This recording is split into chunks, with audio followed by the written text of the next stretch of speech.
सुरभि कुंज की दिव्य भूमि पर श्रील गौर किशोर दास बाबा जी महाराज ने काम गायत्री और गोपाल मंत्र में विशेष रूप से श्रील भक्ति सिद्धांत सरस्वती ठाकुर को दीक्षा दी।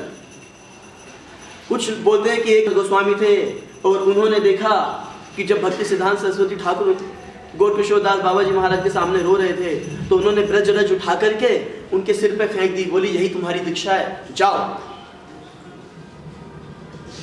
तो वो गोस्वामी की प्रॉब्लम ये थी कि वो उसके बाद रुके नहीं देखने के लिए कि आगे क्या घटना घटी। उन्होंने फटाफट जाके अनाउंस कर दिया जी दीक्षा नहीं दी, केवल रज फेंकी थी। कुछ लोग कहते हैं ना दीक्षा नहीं दी बाबा जी महाराज ने, पर भाई जब हमारे को जानना है कि उनकी दीक्षा हुई या नहीं हुई तो उनसे पूछेंगे, किसी और से पूछेंगे? जब कल को कोई बोले कि जब गुरुजी तुम्हारे मुंह के पास कुछ बोल रहे थे, मंत्र बोल रहे थे, तो वो बाहर जाके कोई अनाउंस कर दीजिए उनको मंत्र नहीं बोल रहे थे, उनको बता रहे थे कि मैं तुम्हें दीक्षा नहीं दूंगा। भाई उसको पता है मंत्र मिला उनको। तो माघ मास 1900 में, मतलब 1920 शताब्दी, क्या बोलेंगे इसको, सन 1900 में माघ मास लगभग शायद पूर्णिमा पे सुरभि कुंज में श्रील भक्ति सिद्धांत सरस्वती ठाकुर की दीक्षा हुई श्रील गौर किशोर दास बाबा जी महाराज के द्वारा। और गौर किशोर दास बाबा जी महाराज ने उनको नाम दिया, कौन बताएगा क्या उनका दीक्षा का नाम था?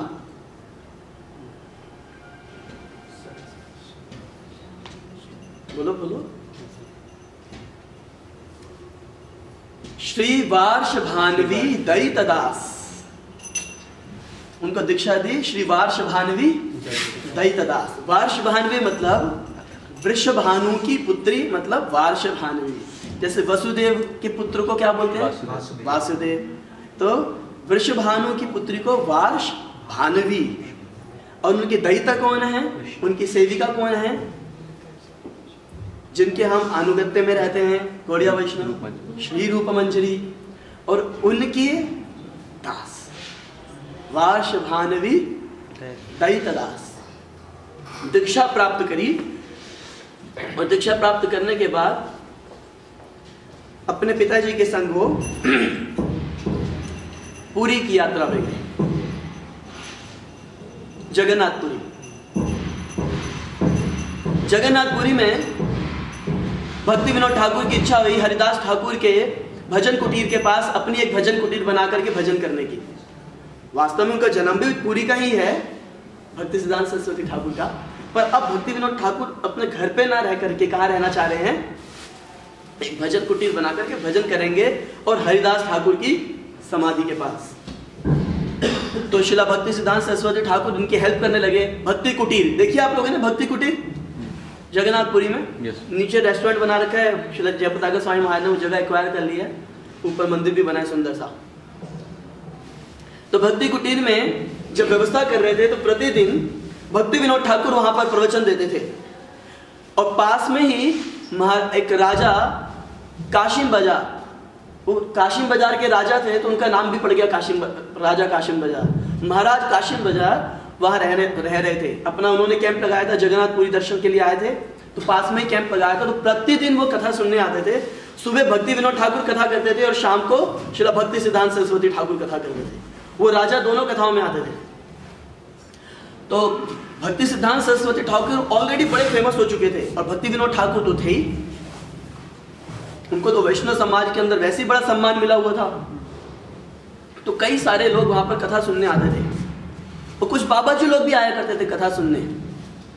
और एक बाबा जी नाम था जिनका राधा रमन चरण दास बाबा जी, वो भी कथा सुनने आते थे और वो वहां के सबसे विख्यात संतों में से एक थे, राधा रमन चरण दास। जब श्रील भक्ति सिद्धांत सरस्वती छोटे थे तो एक बार भक्ति विनोद ठाकुर के साथ बैठ करके बात कर रहे थे राधा रमन चरण दास जी। तो भक्ति सिद्धांत सरस्वती ठाकुर ने बहुत दूर से ही अपने पिताजी को प्रणाम किया, नजदीक भी नहीं आए और चले गए। तो राधा रमन चरण दास जी ने बोला, ये तुम्हारा पुत्र नजदीक क्यों नहीं आया, इतनी दूर से क्यों चला गया? भक्ति विनोद ठाकुर कहते कुछ बड़ी बात नहीं है, उसने प्रण लिया है कि किसी भी सहजिया के 100 मीटर नजदीक भी नहीं जाएगा।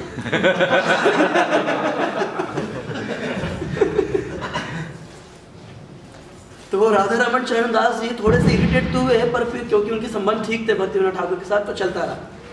अब बड़े विख्यात हो चुके थे भक्ति सिद्धांत, तो वो सुनने आते थे। और जब भक्ति सिद्धांत सरस्वती ठाकुर को पता लगा कि इन्होंने एक नया मंत्र निकाल दिया राधा रमन चरण दास जी ने, क्या मंत्र निकाला पता है किसी को? भज निताई गुर राधे श्याम, भज निताई जप हरे कृष्ण हरे राम, भज निताई गुर राधे श्याम हरे कृष्ण हरे राम। प्रभुपाद जी बोलते हैं इनको चेंज करना पड़ेगा, भज निताई गुर राधे श्याम जय कृष्ण बलराम। तब हमारा मंत्र पूरा हो जाएगा। हमारा जब प्रभुपाद जी के हमारे इस्कॉन मंदिर के पास भी वृंदावन में इन्होंने अपना शुरू किया था, तो बोले कृष्ण बलराम बोलना चाहिए था हरे कृष्ण हरे राम की बजाय, फिर हमारा मंदिर पूरा हो जाएगा। तो खैर, तो ये भक्ति सिद्धांत सरस्वती ठाकुर को पता लगा, फिर उन्होंने देखा कि ये सखी बेकी भी शुरू कर दिया कि कुछ कुछ इनके डिसाइपल क्या करते हैं, वो सखी की तरह लिपस्टिक लगा के तैयार होकर के निकल के आते हैं।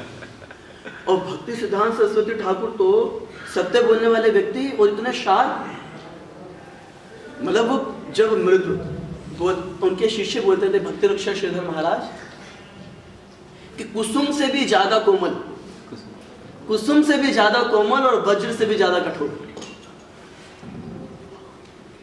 तो अब सबको बताना शुरू कर दिया भक्ति सिद्धांत सरस्वती ठाकुर ने कि ये बिल्कुल गलत है, महाप्रभु की शिक्षाओं के विरोध में जा रहा है। इसी वजह से, क्योंकि उस समय ऐसी स्थिति आ चुकी थी कई सारे स्थानों पर कि अगर किसी को गाली देनी होती थी, जैसे आजकल बुरा माने अगर कोई ऐसी जाति से भी हो तो लोग बोलते ना चमार कहेगा, तो उस समय लोग बोलते थे, बंगाल में विशेष रूप से बंगाल में ये स्थिति आ गई थी, अगर कोई उल्टा काम करता था तो उसको बोलते थे वैष्णव है क्या। इतनी बुरी स्थिति, क्योंकि वैष्णव क्या करते थे, सो कॉल्ड वैष्णव, ये ऐसी सखी बेकी वगैरह चला करके तांत्रिक सेक्स और ये सब शुरू कर दिया उन्होंने कि इन सब चीजों के द्वारा we will be able to experience what the relationship between gopis and Krishna. तो जो सभ्य लोग थे, भद्रजन, भक्ति सिद्धांत सरस्वती ठाकुर कहते थे भद्रजन हमारे को कैसे स्वीकार करेंगे, वो लोग तो दूर रहते थे वैष्णवों से। कई वैष्णव ऐसे थे नाक पे तक की तिलक हमारे जैसे हम लगा रहे, वो भी राधा कुंड का, गले में कंठी माला और घुटने तक के वस्त्र, साधु हैं और हाथ में मछली लेते हुए भागते थे, बोलते थे जलेर फल गंगा प्रसाद ये तो गंगा जी का प्रसाद है, जल का फल है। तो वैष्णव इतने बदनाम हो गए थे। तो भक्ति सिद्धांत सरस्वती ठाकुर कहते तुम जैसे लोगों की वजह से हैं। एक तो वो लोग जो ऐसे सिद्धांत का प्रचार करते हैं और ऐसे मूर्ख लोग जो ऐसे सिद्धांत को स्वीकार करते हैं। अब कई लोग सेंटिमेंटली अटैच थे राधा रमन चरण दास जी से, तो बड़ा अगेंस्ट हो गए, वहां पे बड़े झगड़े शुरू हो गए, उनके प्रवचन बंद करा दिए भक्ति सिद्धांत सरस्वती ठाकुर के। पर भक्ति सिद्धांत सरस्वती ठाकुर कोई हमारे जैसे थोड़ा था डर के भाग जाएंगे। वो क्या किए, चौक पे सिंह द्वार के सामने खड़े हो जाते हैं, तो राधा रमन चरण दास जी बेकार आदमी है, वो जो प्रचार कर रहा हो बिल्कुल गलत प्रचार है, महाप्रभु की शिक्षाओं के विरोध में है, उसको स्वीकार मत करो। और जो व्यक्ति दिखता था तिलक लगाया, पूछते थे कि तुम इस सिद्धांत का पालन करते हो, गलत सिद्धांत है, ये देखो महाप्रभु का सिद्धांत शास्त्रों से कोट कर करके वो जगह जगह चौक पे खड़े हो जाके चिल्लाना शुरू कर देते थे। मतलब देखो क्या इनके अंदर में इंटेंस डिजायर थी महाप्रभु की महिमा का सही प्रचार करने की, कितनी इंटेंस डिजायर थी कि वो किसी भी चीज के अगेंस्ट जाने को तैयार है, मरने मारने को तैयार है। एक बार वो बोले कि अगर भगवान कृष्ण की सेवा में थोड़ी सी त्रुटि आए, उस त्रुटि को बचाने के लिए अगर मेरे को संसार के सारे लोगों की हत्या करना पड़े तो मैं तैयार हूं।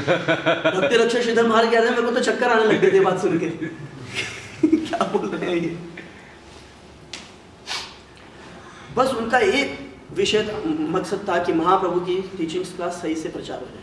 वास्तव में हम लोग तो क्या कर रहे हैं कि प्रभुपाद जी की पुस्तकें प्रिंट होगी, उठा के बांटनी है, बहुत बड़ा काम नहीं करना हमारे को, कुछ बड़ा काम नहीं हमारे लिए ये।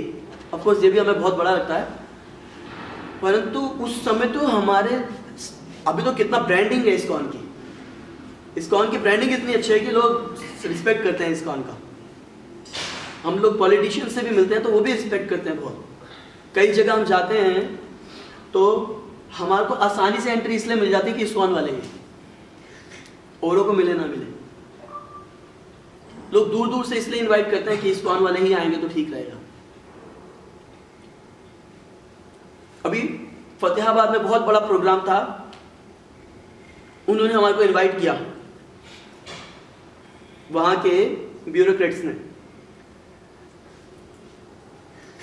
डीसी डिप्टी कमिश्नर, वो हमारे को इनवाइट कर रहा है कि आप यहाँ पे आइए और यहाँ पे आप सेशन लीजिए। तो मैंने उनसे पूछा आप मुझे क्यों बुलाना चाहते हैं, आप मुझे जानते हैं? कह रहे हैं आप इस्कॉन वाले हैं ना, हमें पता है इस्कॉन वाले जो भी होते हैं अच्छा ही बोलते हैं। व्यक्ति की ब्रांडिंग नहीं है, ये ब्रांडिंग किसकी है? श्रील प्रभुपाद जी के आंदोलन की। उस समय तो हमारे संप्रदाय को कोई स्वीकार भी नहीं करने वाला था, फाउंडेशन रखनी थी अभी तो पूरी तरह से। सोचो कितना, मतलब इनको तो स्टैब्लिश करना था, हमें तो कुछ नहीं करना, स्टैब्लिश कर गए आचार्य को, है ना। तो क्या है उनके बारे में, नाना शास्त्र विचारणैक निपुणो सद्धर्म संस्थापको, ये संस्थापकाचार्य लोग हैं, हमें तो इतना कुछ करने की आवश्यकता नहीं है। तो जब इतनी बुरी स्थिति आ गई, चारों तरफ कलेश क्लेश होने लग गए, सब जगह भक्ति सिद्धांत सरस्वती ठाकुर ने एजिटेशन क्रिएट कर दी थी पूरे पुरी के अंदर, क्योंकि और कई सारे लोग थे ऐसे, एक तो कुछ बुद्धिमान भद्रजन, मतलब पढ़े लिखे लोग, वो भक्ति सिद्धांत सरस्वती ठाकुर के पक्ष में आ गए। कई सारे लोग जो उनके कैंप के थे वो भी कन्विंस हो गए, और कई सारे लोग भावुक भी थे, और जो भावुक थे वो वहाँ के लोकल लोग थे। इतनी एजिटेशन क्रिएट हो गई कि भक्ति सिद्धांत भक्ति विनोद ठाकुर ने कहा कि तुम तुरंत वापस माइक हो जाओ,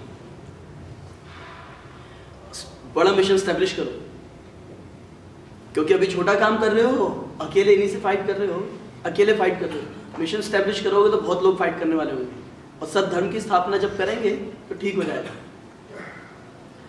और अभी फिलहाल तुम यहाँ से फिलहाल निकलना जरूरी है, तो निकल गए। और निकल के कहाँ गए? ट्रैवलिंग शुरू करी उन्होंने दक्षिण भारत की, अपने पिताजी से आज्ञा लेकर गए। दक्षिण भारत की ट्रैवलिंग करी, श्रीरंगम, वरदराज और जितना भी है सिंहावनम, और सब जगह होते हुए पूरा भ्रमण किया श्रील भक्ति सिद्धांत सरस्वती ठाकुर ने, और लगभग 1 साल पूरा भ्रमण किया था। भ्रमण करते करते उन्होंने काफ़ी सारी चीज़ें वहाँ से सीखी, क्योंकि हमारे ट्रेडिशन में, गौड़िया वैष्णव ट्रेडिशन में संन्यास का कोई सिस्टम ही नहीं था। 2 ही लोग होते थे, गृहस्थ या बाबा जी। बाबा जी बोले तो सफ़ेद वस्त्र धारण करते हैं, लॉइन क्लोथ बोलते हैं ना, अपना घुटने तक का वस्त्र, ऊपर उपवस्त्र, एक सिले हुए कपड़े भी नहीं होते थे। बाबा जी लोग जिनको सब कहेंगे, और ये लोग जनेऊ इत्यादि का भी त्याग कर देते थे। पर भक्ति सिद्धांत सरस्वती ठाकुर ने क्या किया? वैष्णव विधि से संन्यास के सिस्टम को समझा जाकर के दक्षिण भारत में अच्छे से इसके सारा शास्त्र प्रमाण, सारे विधि सब सीख करके वापस आए। वापस आने के बाद इन्होंने विचार किया कि अब प्रचार पूरी तरह से शुरू करने से पहले पूर्ण रूपेण जिसका प्रचार करना है उनकी शरण लेंगे। किसका प्रचार करना है? चैतन्य महाप्रभु का, और स्पेसिफिक नाम का प्रचार करना। भक्ति सिद्धांत सरस्वती ठाकुर फिक्स थे, ऐसा भक्तों को बोलते थे। उन्होंने सिस्टम बनाया था गौड़िया मठ में कि सब लोगों को मैक्सिमम भगवान का नाम लेना चाहिए। ब्रह्मचारी और सन्यासी भले ही 16 माला जप करें, गृहस्थ भक्तों को कम से कम 64 माला का जप करना चाहिए। सीधा ये भक्ति सिद्धांत सरस्वती ठाकुर मतलब हमारी दृष्टि से उल्टा। तो भक्तों ने पूछा कि गुरुदेव, ब्रह्मचारी सन्यासी के पास तो फिर भी टाइम होता है, ये गृहस्थों के पास टाइम कहाँ है इतना नाम लेने का? तो भक्ति सिद्धांत सरस्वती ठाकुर कह रहे हैं कि जो ब्रह्मचारी और सन्यासी हैं, अगर ये जप नहीं करेंगे तो विग्रह की सेवा करेंगे या प्रचार करेंगे, इनके पास तो भगवान की सेवा के अलावा कोई काम नहीं है। तुम लोग घर में जाके अंधे कुओं में फंस जाओगे, इसलिए तुम्हारे को सुरक्षा की ज़्यादा जरूरत है। पर ऑफकोर्स बहुत सारे लोग नहीं कर पाए, 64 माला का जप। फिर उनका कहना था, और फिर कई बार भक्त लोग पूछते थे, भक्ति सिद्धांत सरस्वती ठाकुर कहते थे निरंतर नाम का आश्रय लेना चाहिए, जितना अधिक नाम हो। तो पूछते थे भक्त लोग अधिक नाम कैसे ले? बोले रात में जब नींद टूट जाए, आँख जैसी खुले तो मुंह धो के जप करने बैठे। इस बात का इंतजार मत करो कि सुबह कब होगी, तुम्हारी नींद खुली जब जागे तब सवेरा, सवेरे से पहले।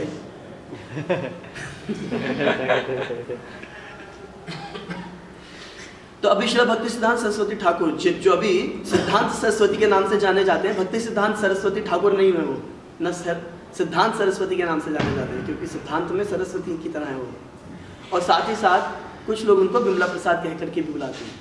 और उनके जो कुछ गौर किशोर दास बाबा जी महाराज के फॉलोवर्स थे, इनिशिएटेड डिसाइपल्स नहीं, फॉलोवर्स थे, वो सब इनको वाश भानवी दैत्य बुलाया करते थे। और गौर किशोर दास बाबा जी इनको पता है किस नाम से बुलाते हैं? सोच सकते हैं किस नाम से बुलाते होंगे?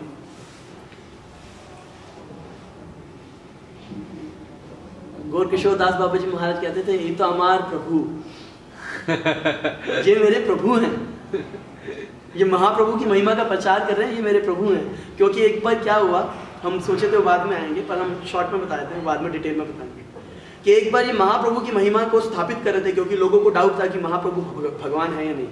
और ये बहुत बड़ी सभा लगाई गई थी, महाराज मेदिनीपुर ने नवद्वीप में अरेंज किया था, बहुत बड़ा पंडाल, उसमें प्रवचन दे रहे थे। इनको नहीं मालूम था कि पंडाल के कोने में साइड पर छुप के, क्योंकि एम्बेरस फील ना करें, गौर किशोर दास बाबा जी महाराज इनका प्रवचन सुन रहे थे। और सुनने के बाद इतना उन्माद हुआ, वो नाचने लगे और तब से बोलते थे, ये तो मेरे प्रभु हैं, ये महाप्रभु की महिमा को स्थापित करेंगे। इतने प्रसन्न हो गए थे भक्ति गौर किशोर दास बाबा जी महाराज। ऐसा नहीं कि मैं जहाँ पर हूँ तो मेरे चेले को क्यों बैठा रखा हुआ। जब कई बार हम लीडर बनते हैं थोड़े बहुत, या फिर जैसे भक्ति शिक्षा लीडर बन गए, आश्रम के या काउंसलिंग देश के लीडर, तो हमें लगता है कि जब हम हैं तो फिर हम ही हम हैं, फिर और कोई नहीं है। तो वास्तव में यहाँ पे शिक्षा है, देखो कि आचार्य सुनना चाहते हैं। कई बार श्रील भक्ति सिद्धांत सरस्वती ठाकुर अपने शिष्यों को प्रवचन देने के लिए बोलते थे, खुद बैठते थे। प्रभुपाद जी भी प्रवचन देने के लिए बोलते थे, खुद बैठते थे। ठीक है, अभी जब ये वापस आ गए सब जगह से होकर के, अब इन्होंने सोचा कि नाम आश्रय, अब हम नाम का आश्रय लेंगे। कितना नाम करेंगे प्रतिदिन? उन्होंने हिसाब लगाया कि मेरे को कम से कम 100 कोटि नाम लेना है। 100 कोटि, 100 करोड़ 1 अरब हो गया, 100 करोड़ 1 अरब हो गया ना, 1 बिलियन। तो बोले 100 कोटि नाम लेना है मुझे, कैसे लें? बोले रोज। तो फिर भक्ति सिद्धांत सरस्वती ठाकुर ने डिसाइड किया कि रोज 3 लाख नाम लूंगा तो 9 साल के अंदर 100 कोटि नाम हो जाएगा। तो भक्ति सिद्धांत सरस्वती ठाकुर ने 9 साल का प्रण लिया कि प्रतिदिन 3 लाख नाम लूंगा। 3 लाख नाम, लगभग 192 राउंड्स करते थे प्रतिदिन। अब कहेंगे तो फिर हरिदास ठाकुर भी करते थे, हमने सुना आजकल भी कई लोग करते हैं। हाँ सर, पर साथ साथ में क्या करते थे ये भी जान लीजिए। भक्ति विनोद ठाकुर ने कहा था कि योग पीठ पे निर्माण कार्य शुरू करना है, तो वो उधर कंस्ट्रक्शन भी देखते थे, कंस्ट्रक्शन की मैनेजमेंट देखते थे। बोले अच्छा, तो कितना टाइम देते थे? 2-3 घंटे देते होंगे। नहीं, उसके अलावा कहीं पे मेजर प्रीचिंग प्रोग्राम आ जाए या भक्ति विनोद ठाकुर उनको कहें कि कहीं पे कोई कंफ्यूजन है, तो वहाँ जाकर के मीटिंग्स भी अटेंड करते थे, प्रीचिंग करते थे, मीटिंग्स अटेंड करते थे। और जो क्या नाम है, सहजिया और मायावादी हैं, उनका खंडन करते थे, कंस्ट्रक्शन करवा रहे थे। और इसी बीच में महाराज त्रिपुरा के यहाँ पे होकर के आए, मणिपुर भी गए प्रोग्राम के लिए। ये सब कुछ कर रहे थे, पर रोज 3 लाख नाम ले रहे थे। और इन 3 लाख नाम लेने से पहले किसी भी प्रकार से अन्न जल ग्रहण नहीं कर रहे थे, जब तक 3 लाख नाम आ गए, ये सारे कार्य करते हुए। और इस बीच में जब चतुर्मास आता था, तो चतुर्मास में 4 महीने हमें मालूम है ना, घी, गाय का घी, चावल और मूंग दाल, इनको उबाल करके जमीन पे डाल देते थे। और जैसे गाय होती है ना, दोनों हाथ पीछे करके मुंह से नीचे झुक करके खाते थे, एक ही बार, वो भी दिन में, जितना एक बार में खा पाए। अगर सांस ले लिया या उठ गए वहां से, तो फिर उसके बाद और नहीं खाएंगे। और मान लो जैसे उन्होंने मुंह नीचे किया, थोड़ा सा अन्न स्पर्श हुआ उनके होठ पे, अचानक सामने कोई आ गया, बिमला, बोले जी, इसका मतलब और ऐसे तपस्या, दृढ़ तपस्या। श्रील प्रभुपाद जी कहते हैं कि my Guru Maharaj, he was very austere from the very beginning of his life। 7 साल की उम्र में उन्होंने संस्कृत, 7 साल की उम्र में उन्होंने 64 माला जप करना शुरू कर दिया था, 1 लाख नाम, क्योंकि भक्ति विनोद ठाकुर ने कहा था। 7 साल की उम्र के आसपास ही उन्होंने प्रतिदिन नरसिंह मंत्र का जाप भी किया करते थे। कूर्म शिला मिल गई थी 7 साल की उम्र के आसपास उनको, उनके पिताजी की द्वारा पूजा करते थे। ये मैजिक 14 साल की उम्र में डिबेट्स अटेंड करना शुरू कर दी थी, और बाइकॉनिक करके उन्होंने एक शॉर्ट हैंड स्क्रिप्ट भी बना दी थी, अपनी स्क्रिप्ट इन्वेंट कर दी थी। बोला आप सबकी स्क्रिप्ट बेकार है, हम अपनी इन्वेंट करेंगे शॉर्ट हैंड। और ऑस्ट्रियर अद्भुत प्रतिभाशाली व्यक्तित्व थे, पर उसके बाद अब ये नाम भजन कर रहे हैं, और 9 साल तक प्रतिदिन दृढ़ व्रत होकर के, और जिस समय नाम भजन करने बैठे हैं उस समय कोई बाधा आ जाए कोई चिंता नहीं। उधर योग पीठ पे कंस्ट्रक्शन कर रहे हैं, पर जिस कुटीर में बैठ करके खुद भजन कर रहे हैं ब्रजपटन में, वहां पर ब्रजपटन वो स्थान है जहाँ पे महाप्रभु अपने भक्तों के साथ आते थे और ब्रज लीला के ड्रामा परफॉर्म करते थे। योग पीठ के पास ये स्थान है। गया हम में से कोई इधर ब्रजपटन में गया होगा? तो ब्रजपटन उधर बैठ करके प्रतिदिन भजन करना, और बीच में जब टूट फूट गई उनकी वो, तो बोले कि इसमें इतना टाइम नहीं है कि इसको ठीक कराएं। महाप्रभु की सेवा के लिए ठीक कंस्ट्रक्शन करा रहे हैं, अपनी कुटिया ठीक कराने का टाइम नहीं है। छाता पकड़ा जब शुरू, और सीरियसली भगवान के नाम में, और साथ ही साथ शास्त्रों में भी डूबे हुए थे। और इनका मानना था कि बिना नाम के आश्रय के, क्योंकि भक्ति विनोद ठाकुर की सारी राइटिंग्स में जहाँ जाके देख लो, चाहे वो जैव धर्म में भक्ति विनोद ठाकुर बोल रहे हैं कि मैं बड़ा प्रभावित हुआ रामानुज संप्रदाय के वैष्णवों से, उनके व्यवहार से, उनके सिद्धांत से, सबसे। पर एक चीज़ का थोड़ा मन में क्षोभ रह गया कि वो नाम को उतना महत्व नहीं, नाम भजन को उतना महत्व नहीं देते। भक्ति विनोद ठाकुर ने बहुत एम्फेसाइज किया नाम भजन को। तो भक्ति सिद्धांत सरस्वती ठाकुर को मालूम था कि शक्ति मिलेगी तो नाम भजन से मिलेगी। अब ये देखिए कि नाम भजन करते करते क्या हुआ कि एक बार काफी प्रीचिंग हो चुकी थी कि वैष्णव महान होते हैं, वैष्णव महान होते हैं, ब्राह्मण, और कई सारे स्मार्ट ब्राह्मण उल्टी दिशाओं में चल रहे थे। या जात गोस्वामी समझते हैं कि हमने गोस्वामी जो कि सेवा कर रहे थे ठाकुर जी की, उनके परिवार में जन्म लिया तो हम भी गोस्वामी का मतलब क्या होता है? इनके सेंसेस को इनके कंट्रोल। हाँ। तो ऑफकोर्स हमारे यहाँ पे हमने इसको एक सिस्टम बनाया है, हमने उसको क्या बोलेंगे, इंस्टीट्यूशनलाइज कर दिया है कि सन्यासी को ही गोस्वामी बोला जाएगा। पर ये सही नहीं है, पर ये भी सही नहीं है कि हर गोस्वामी के बच्चे को गोस्वामी बोला जाएगा। हमने यहाँ पे इंस्टीट्यूशनलाइज इसलिए किया है क्योंकि जब कोई सन्यास लेता है तो उसको चारों तरफ से टेस्टिंग की जाती है, बहुत बढ़िया परीक्षा होती है। जब इस्कॉन में किसी का सन्यास होता है, बड़ी भारी परीक्षा होती है उसकी, हर जगह से उसके फीडबैक लिए जाते हैं, चारों तरफ से मॉनिटरिंग होती है। इसलिए इस्कॉन बड़ा, इसके अंदर ना हम जैसे किसी साधु के पास जा रहे हैं तो बड़ी सुरक्षित स्थिति है। अगर किसी साधु को किसी पोजीशन पर रखा गया तो इसका मतलब बड़ी टेस्टिंग हुई है उसकी, स्पेशली सन्यासियों की। संन्यास देने से पहले, जैसे मान लीजिए एक कृष्णदास ब्रह्मचारी हैं, उनका संन्यास होना है, तो उनके संन्यास से पहले क्या होगा कि उनके गुरु उनको सजेस्ट करेंगे संन्यास होना चाहिए आपका। आपको थोड़ा छोटा सा सिस्टम बता रहे हैं हम कैसे होता है। जब वो संन्यास के लिए उनको सजेस्ट करेंगे तो उनकी जो पर्टिकुलर डिवीज़न की जो काउंसिल होगी, डिविजनल काउंसिल बनी हुई है, north Indian divisional council, south Indian जो काउंसिल्स बनी हुई है इस्कॉन की, उधर क्या होगा, वहाँ पे ये प्रस्ताव लेके जाया जाएगा। पहले तो उस टेम्पल से पास होगा प्रस्ताव कि हाँ जी हमारे किस कृष्णदास ब्रह्मचारी को या फिर वक्रवेश प्राणदास ब्रह्मचारी को संन्यास लेना चाहिए। तो वो यहाँ से निकलेगा जी, पारित किया गया, हमारे मंदिर से पारित कर दिया, इनको संन्यास दो। क्यों मंदिर से क्यों कब पारित होगा? इनका आचार कैसा है, प्रचार कैसा है, शास्त्रों का ज्ञान कैसा है, साधना कैसी है, स्त्रियों के साथ इनकी डीलिंग कैसी है, बच्चों के साथ इनकी डीलिंग कैसी है, इक्वल्स के साथ डीलिंग कैसी है, बड़ों के साथ डीलिंग कैसी है, शिष्टाचार कैसा, ये सारे क्राइटेरिया चेक किए हैं।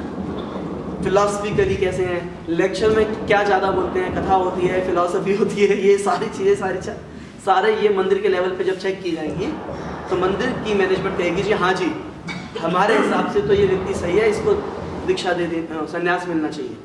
फिर ये जाएगी कहाँ पे, लेट्स से कि हम नॉर्थ इंडिया में, तो नॉर्थ इंडियन डिविजनल काउंसिल जो होगी इस्कॉन की, उसमें जाएगा। उसमें क्या होंगे, उसमें नॉर्थ इंडिया में जितने भी टेम्पल हैं सबके प्रेसिडेंट होंगे। वहाँ पर प्रस्ताव रखा जाएगा जी ऐसे ऐसे इस पर्टिकुलर मंदिर से ये प्रस्ताव आया है, तो भक्त लोग कहेंगे जी इसकी उम्र कितनी है, उनको दीक्षा जी संन्यास लेना क्यों चाहते हैं, चलो सब कुछ थे ये सारे क्राइटेरिया ठीक है, भाई संन्यास क्यों लेना चाहते हैं। फिर उस विषय पे चर्चा होगी, उम्र चेक की जाएगी, फिर उनको एस्ट्रोलॉजिकल चार्ट चेक करेंगे। सबने किया जी ठीक है, अगर मान लो यहाँ पे भी वैसे यहाँ पे रुक जाएगा बहुत बार कि इनको बोलो 2-3 साल वेट करना चाहिए, अभी इनकी उम्र थोड़ी बढ़ने दो, कोई खतरा ना रहे। पर मान लो कि यहाँ से पारित हो गया तो फिर इसकी नेक्स्ट लेवल की होगी ICC, उसके अंदर जो इंडियन कॉन्टिनेंटल काउंसिल उसमें प्रस्ताव जाएगा जी, वहाँ भी पास हो गया। फिर उसके बाद RGB regional governing body commission body जो है RGB में जाएगा, वहाँ भी पास हो गया। फिर ब्यूरो में चेक होगा कि भैया इसके सारे खाते चेक कराए जाए, अकाउंट कितना है इसका, पैसे कितने हैं इसके पास, पैसे अकाउंट कितने टाइम से मेंटेन कर रहा है, उसमें पैसे रख रहा है कि नहीं रख रहा, और पैसे आ रहे हैं तो कहाँ से आ रहे हैं, क्या लोग इसको दक्षिणा देते हैं तो वहाँ तो नहीं जाता। तो ब्यूरो फिर उसका सारा फाइनेंशियल स्टेटस सारा चेक करेंगे। जब यहाँ से चेक हो जाएगा जी फिर संन्यास मिनिस्ट्री में जाएगी जी, हमने चेक कर लिया है, अब संन्यास मिनिस्ट्री चेक करें। संन्यास मिनिस्ट्री कहेगी जी दिखाओ जी आपके सारे सर्टिफिकेट दिखाओ, भक्ति वैभव भक्ति शास्त्री सब दिखाओ, दिखा दिए। फिर उसके बाद क्या होगा, संन्यास मिनिस्ट्री काफ़ी सारे इंटरव्यू लेगी, एक लेवल पे, second level interview, third level interview. जब ये सारे इंटरव्यू हो जाएंगे संन्यास मिनिस्ट्री में, उसमें कौन है, बढ़िया बढ़िया सन्यासी हैं और विद्वान स्कॉलर, विद्वान इस्कॉन के विद्वान हैं और सन्यासी हैं। तो इन लोगों को लगा यहाँ लगता तो है कि इनको संन्यास देना चाहिए, पर टेस्ट कैसे करें, टेस्ट कैसे होगा। फिर उनको असाइन किए जाएंगे कि इस जोन में जितने मंदिर हैं वहाँ पर आपको जाना है।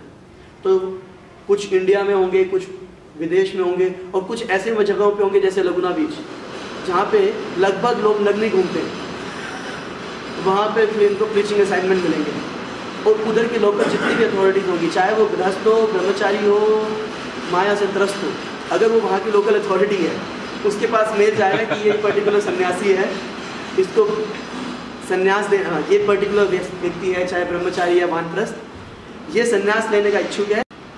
और आपको क्या करना है, आपको इसको टेस्ट करना है। इनको प्रीचिंग असाइनमेंट है तो आपके यहाँ पे कम से कम 10 दिन रहेंगे, 10 दिन आप इनका व्यवहार चेक करो। तो अब वहाँ का जो लोकल अथॉरिटी होगी वो क्या करेगी, 10 दिन तक उनके प्रोग्राम ऑर्गेनाइज करेंगे, उनके लिए कथा ऑर्गेनाइज करेंगे। और वो 10 दिन के बाद वहाँ पे प्रचार किया उसने, हरि नाम में गए, सब कुछ जो भी हुआ किया उन्होंने। तो ऐसे ऐसे सब मंदिरों में जब वो जा रहे होंगे, उसके बाद मिनिस्ट्री सबसे के पास फीडबैक फॉर्म भेजेगी कि भाई साधना कैसी थी, बोलता कैसे है, ठीक कैसे है, आपके साथ कोऑपरेशन था कि नहीं, लोकल अथॉरिटीज़ के साथ कैसा कोऑपरेशन है, प्रीचिंग का मूड कैसा है, फिलॉसफी बोल रहे थे, स्टोरी बोल रहे थे, क्या कर रहे थे।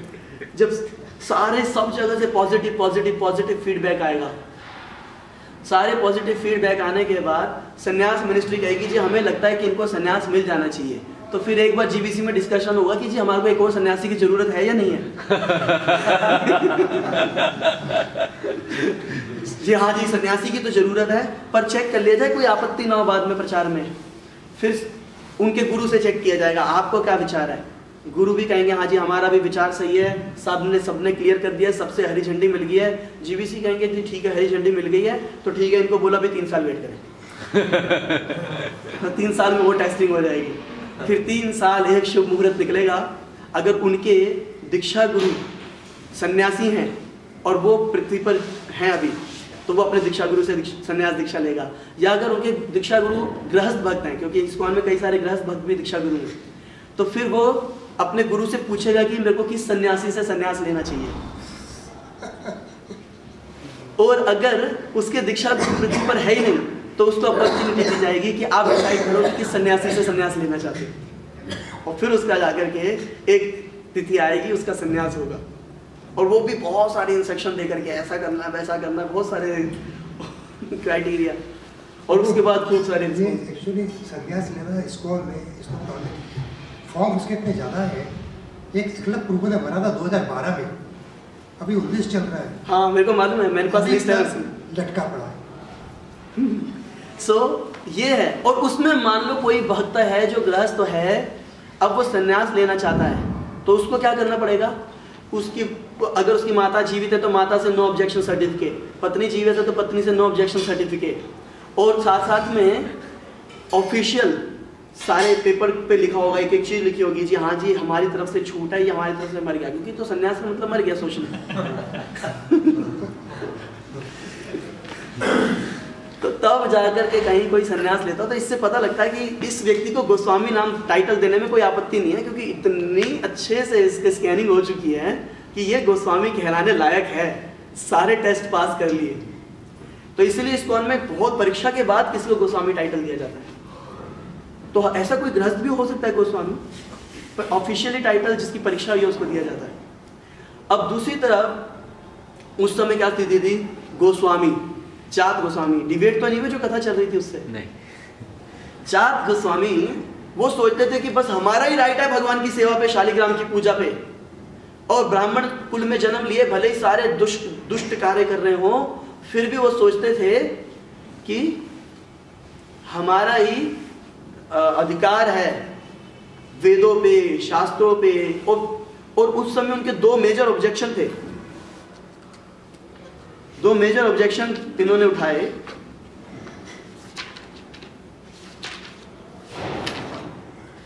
कि अगर कोई व्यक्ति शूद्र परिवार में जन्म लिया है और वो पांचरात्रिक विधि से दीक्षा ले भी ले, फिर भी वो शालिग्राम की पूजा नहीं कर सकता। दूसरा ऑब्जेक्शन, अगर किसी व्यक्ति ने ब्राह्मण परिवार में जन्म नहीं लिया है तो उसको किसी ब्राह्मण को दीक्षा नहीं देनी चाहिए जिसने ब्राह्मण परिवार में। अगर तुम चलो साधु बन गए, तो अगर मान लो तुम वैश्य हो तो वैश्यों को दीक्षा दो और शूद्रों को दीक्षा दो, क्षत्रिय और ब्राह्मण को आप दीक्षा नहीं दे सकते। ब्राह्मण ही सबको दीक्षा दे सकता है। एक्सट्रीमली क्रॉस लेवल पे कहेंगे ना इसको, बॉडली कंसेप्ट है। तो ये डाउट उठाए और ये कंट्रोवर्सी चल रही थी। अभी क्या है कि सिद्धांत सरस्वती अकेले नहीं थे, क्योंकि जिस समय ये नाम भजन कर रहे थे, एक्सक्लूसिव नाम भजन, उस समय इन्होंने लगभग 3 लोगों को, एक को तो दीक्षा दी थी, दूसरे को इसके बाद दी। एक व्यक्ति को रोहन चंद्र कुछ नाम था उनका, उस समय वहां पे जो हाई कोर्ट थे, हाई कोर्ट के, कैलकाटा हाई कोर्ट के जज के नेफ्यू थे ये, और ये स्पिरिचुअली बहुत इंक्लाइन थे शुरू से ही। तो भक्ति सिद्धांत सरस्वती ठाकुर के कुछ प्रवचन सुने थे इन्होंने, और उसके बाद नवद्वीप में एक पति पत्नी थे जो कि काइंड ऑफ भजनानंदी साधु थे, पति पत्नी एक साथ रहते थे। तो वहां पर गए और उनसे कुछ सुनना शुरू किया इन्होंने। बहुत ज़्यादा मन भी अट्रैक्शन नहीं होता था, पर कुछ मीठी मीठी बातें भी बोलते थे ये लोग।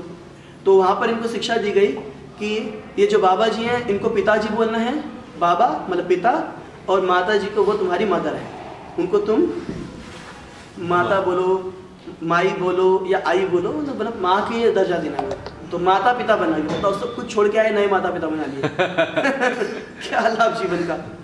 तब वो उनके साथ थे, तो 2-3 दिन वहाँ रहे। तो जब रात में सोए एक दिन, तो सपने में देखा इन्होंने, मिस्टर घोष ने, कि ये जो इनके पिताजी हैं, सो कॉल्ड वहाँ के बाबा जी, वो बाघ बन गए, बाघ, और वो जो पत्नी है वो क्या बोलेंगे, फीमेल बाघ बन गई, बाघिन। बाघ बन गया, एक बाघिन बन गई, और वो दोनों इनके ऊपर अटैक कर रहे हैं, वो घोष के ऊपर। और जब अटैक कर रहे हैं तो वो भयभीत हैं, बच नहीं पा रहे, उनको समझ नहीं आ रहा कैसे निकलेंगे। इतने में वहां पर क्या दिखता है उनको कि एक साधु बिल्कुल स्टांच वहां पर आता है और दोनों को धक्का देता है, दोनों हट जाते हैं, इनको पकड़ के वहां से ले जाता है, बोलता है मैं तुम्हारी रक्षा करूंगा, चिंता मत करो। फिर उनका चेहरा देखते हैं तो वो कौन थे, सिद्धांत सरस्वती। तो ये भक्ति सिद्धांत सरस्वती ठाकुर के पास गए, मुझे दीक्षा दे दो। उन्होंने बोला मैं तो दीक्षा देता नहीं किसी को। फिर उन्होंने अपना पूरा बताया कि आप ही मेरे रक्षक हो। फिर काफ़ी समय इनके पास सेवा करी, और फिर भक्ति सिद्धांत सरस्वती ठाकुर ने इनको दीक्षा दी। संन्यास से पहले ही उन्होंने दीक्षा देना शुरू कर दिया था, क्योंकि बहुत 2-3 लोग, इनके 3 लोग ऐसे आए थे जो बहुत इंसिस्ट कर रहे थे कि आपकी शरण के अलावा कहीं नहीं जाएंगे, तो स्वीकार किया। अब जब ये पॉइंट आया, और ये मेदिनीपुर डिस्ट्रिक्ट में एक बहुत बड़ी सभा आयोजित की गई, जिसके अंदर अब ये फाइनल डिसीजन होना था, कॉन्फ्रेंस। 3 दिन की कॉन्फ्रेंस थी ये। 3 दिन की कॉन्फ्रेंस जब आयोजित हुई, 3 या 4 दिन की थी, याद नहीं में डेट, तो भक्ति विनोद ठाकुर को भी बोला गया कि भैया तुम ही लोग इन सिद्धांतों का प्रचार कर रहे हो तो आप भी आओ। पर भक्ति सिद्धांत सरस्वती ठाकुर भक्ति विनोद ठाकुर को काइंड ऑफ गठिया जैसा कुछ प्रॉब्लम हो गया था। वात से जो जॉइंट्स में पेन हो जाता है, क्या बोलते हैं उसको? तो वो वही हो गया था। वात की वजह से इसको वात रोग बोला जाता है आयुर्वेद के अनुसार।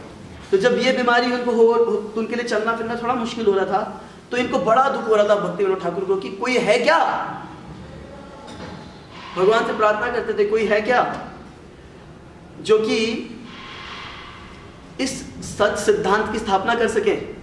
क्योंकि जो वहां पर ब्राह्मण और वो लोग जो पहुंचे थे सभा में, जात गोसाई और ब्राह्मण, वो ऐसे नहीं थे कि घर में सोए हुए थे उठ के आ गए। वहां पर बड़े बड़े विद्वान थे, शास्त्रों के श्लोक तो ऐसे मुंह जुबानी उनको थे, उनके मानो कि वो पैदा ही उन श्लोकों को बोलने के लिए हुए। सैकड़ों सैकड़ों श्लोक याद होते थे और बहुत क्या नाम है जिसको बोलेंगे ना, बढ़िया ओरिएटर थे, पावरफुल ओरिएटर्स। उनको मालूम था वर्ड ज्वेलरी किसको कहते हैं, वर्ड्स को यहाँ वहाँ सेट करके कैसे किसी को प्रभावित करना है। बड़े विद्वान लोग थे, कैसे किया जाए। पर अगर इस सभा के अंदर ये साबित हो गया कि वैष्णव ब्राह्मण ही श्रेष्ठ हैं और ब्राह्मण ही दीक्षा दे सकते हैं, तो आगे वैष्णव धर्म का प्रचार होना बड़ा मुश्किल हो जाएगा। और उनकी चिंता खाली वैष्णव धर्म के प्रचार की नहीं, उनकी दो चिंता है। एक तो वो कृष्ण से प्रेम करते हैं तो देखना चाहते हैं कि कृष्ण और प्रसन्न हो, ज्यादा लोगों को भक्त बनता देख करके। दूसरा, स्वाभाविक रूप से वैष्णव जन तो तेने कहिए जिन पीर पराई जानी रे। पीड़ा हो रही है संसार में लोगों को, नर्क की गर्त में जा रहे हैं ये लोग। इनकी रक्षा कौन करेंगे? केवल वैष्णव कर सकते हैं, वैष्णव सिद्धांत कर सकता है। अगर इसकी स्थापना नहीं तो ये नर्क में है, नर्क में ही मर जाएंगे। क्या किया जाए, क्या किया जाए? तब जब वो अब मन से दुखी थे इस बात से, तो भक्ति सिद्धांत सरस्वती ठाकुर समझ सकते थे कि मेरे पिताश्री, बल्कि वो कभी पिताश्री नहीं बोलते थे, इनके सारे पुत्र भक्ति विनोद ठाकुर को बाबूजी बोलते थे। बाबूजी बोलते हैं, घरों में कई जगह बाबूजी बोलते हैं। तो भक्ति सिद्धांत सरस्वती ठाकुर कहते थे ललिता प्रसाद के लिए वो बाबूजी होंगे, पर वो हमारे लिए भक्ति विनोद ठाकुर श्रीमती राधा रानी की सेविका मंजरी है, अनंग मंजरी के अनुगत्य में। भक्त लोग वो कभी उनको पिताजी नहीं बोलते थे, बाबूजी बोलते थे, उनको भक्ति विनोद ठाकुर बोलते थे। वो कहते थे भक्ति विनोद ठाकुर है, कमल मंजरी इनका नाम है। क्योंकि उन्होंने कई सारे, एक तो वो खुद भी, क्योंकि देखो वैष्णव को समझने के लिए आपको पता क्या बनना पड़ेगा? वैष्णव बनना पड़ेगा। कोई डॉक्टर है, वो अपने केमिस्ट्री के आपको फॉर्मूलाज बता रहे, समझ में आएंगे? डॉक्टर की बातें कौन समझ सकता है? वैसे ही वैष्णव को हम नहीं समझ सकते, वैष्णव को केवल वैष्णव समझ सकते हैं। हम वैष्णव नहीं है। भक्ति सिद्धांत सरस्वती ठाकुर ने बता दिया था कि सुन लो प्रभुपाद जी के शिष्यों के शिष्यों, जो सही से भक्ति नहीं कर रहे, जो कर रहे हैं वो अलग बात है। आप लोग क्या हो? वैष्णव प्राय हो, तिलक लगाते हो वैष्णव जैसे, पराया मतलब देखने में वैष्णव जैसे लगते हैं, पराया वैष्णव जैसे दिखाई देते हैं। तिलक भी लगाते हैं और कभी कभी माला में सुख सुख सुख किश किश राम राम स्निक स्निक राम राम भी करते हैं।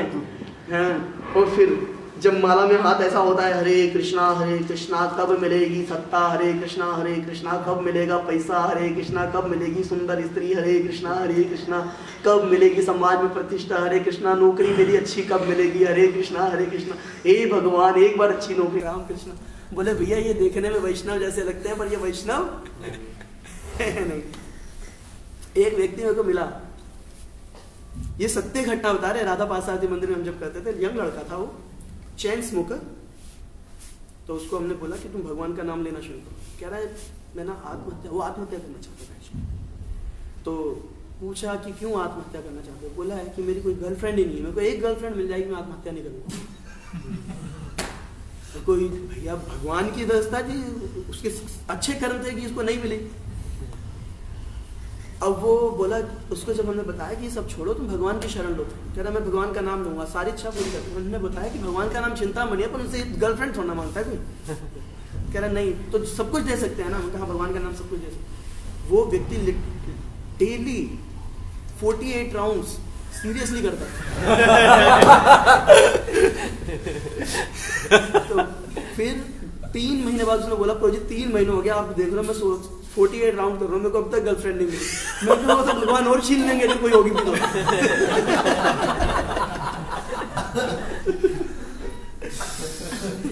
फिर हमारे मंदिर में हरिनारायण प्रभु थे। हरिनारायण प्रभु बोलते थे तो 48 से नहीं मिलती। महाप्रभु ने 64 माला बुलाए, तो उससे फिर 64 माला भी करवाई, उसकी सिगरेट भी छुड़वाई, पर वो कई सालों तक यही बोलता था गर्लफ्रेंड नहीं मिलती, गर्लफ्रेंड नहीं मिलती।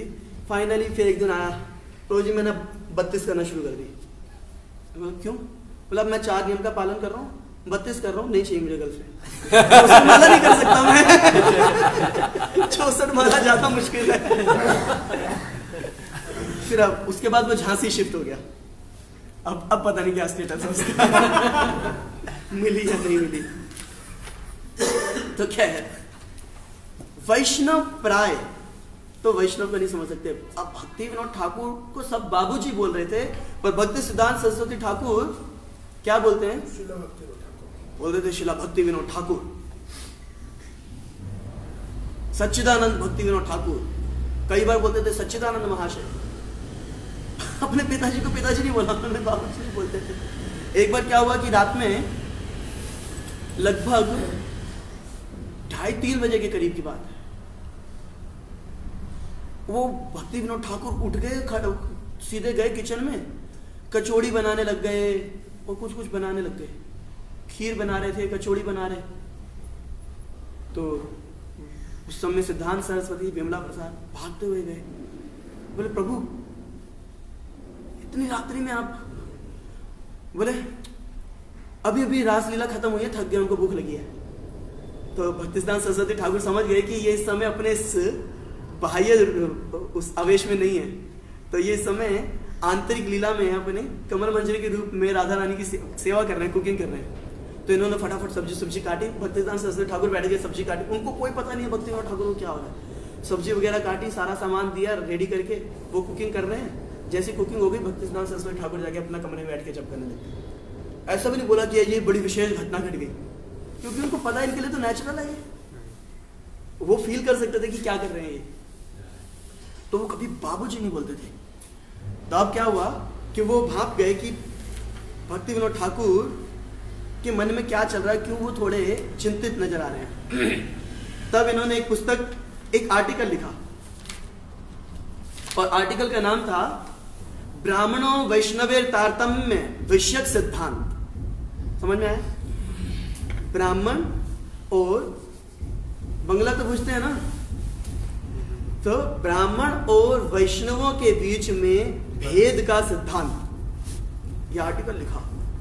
यह आर्टिकल इन्होंने पढ़ा भक्ति विनोद ठाकुर ने, तो इनके चित्त को जो है विशेष आनंद की अनुभूति हुई, बहुत आनंद हुआ इनके चित्त को। और आपको बता रहे हैं ये घटना कब घट रही है?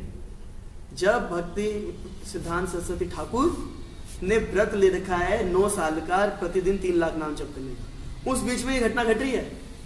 कहेंगे इतना नाम लेंगे तो टाइम कहां से बचेगा, हम तो पागल हो जाएंगे।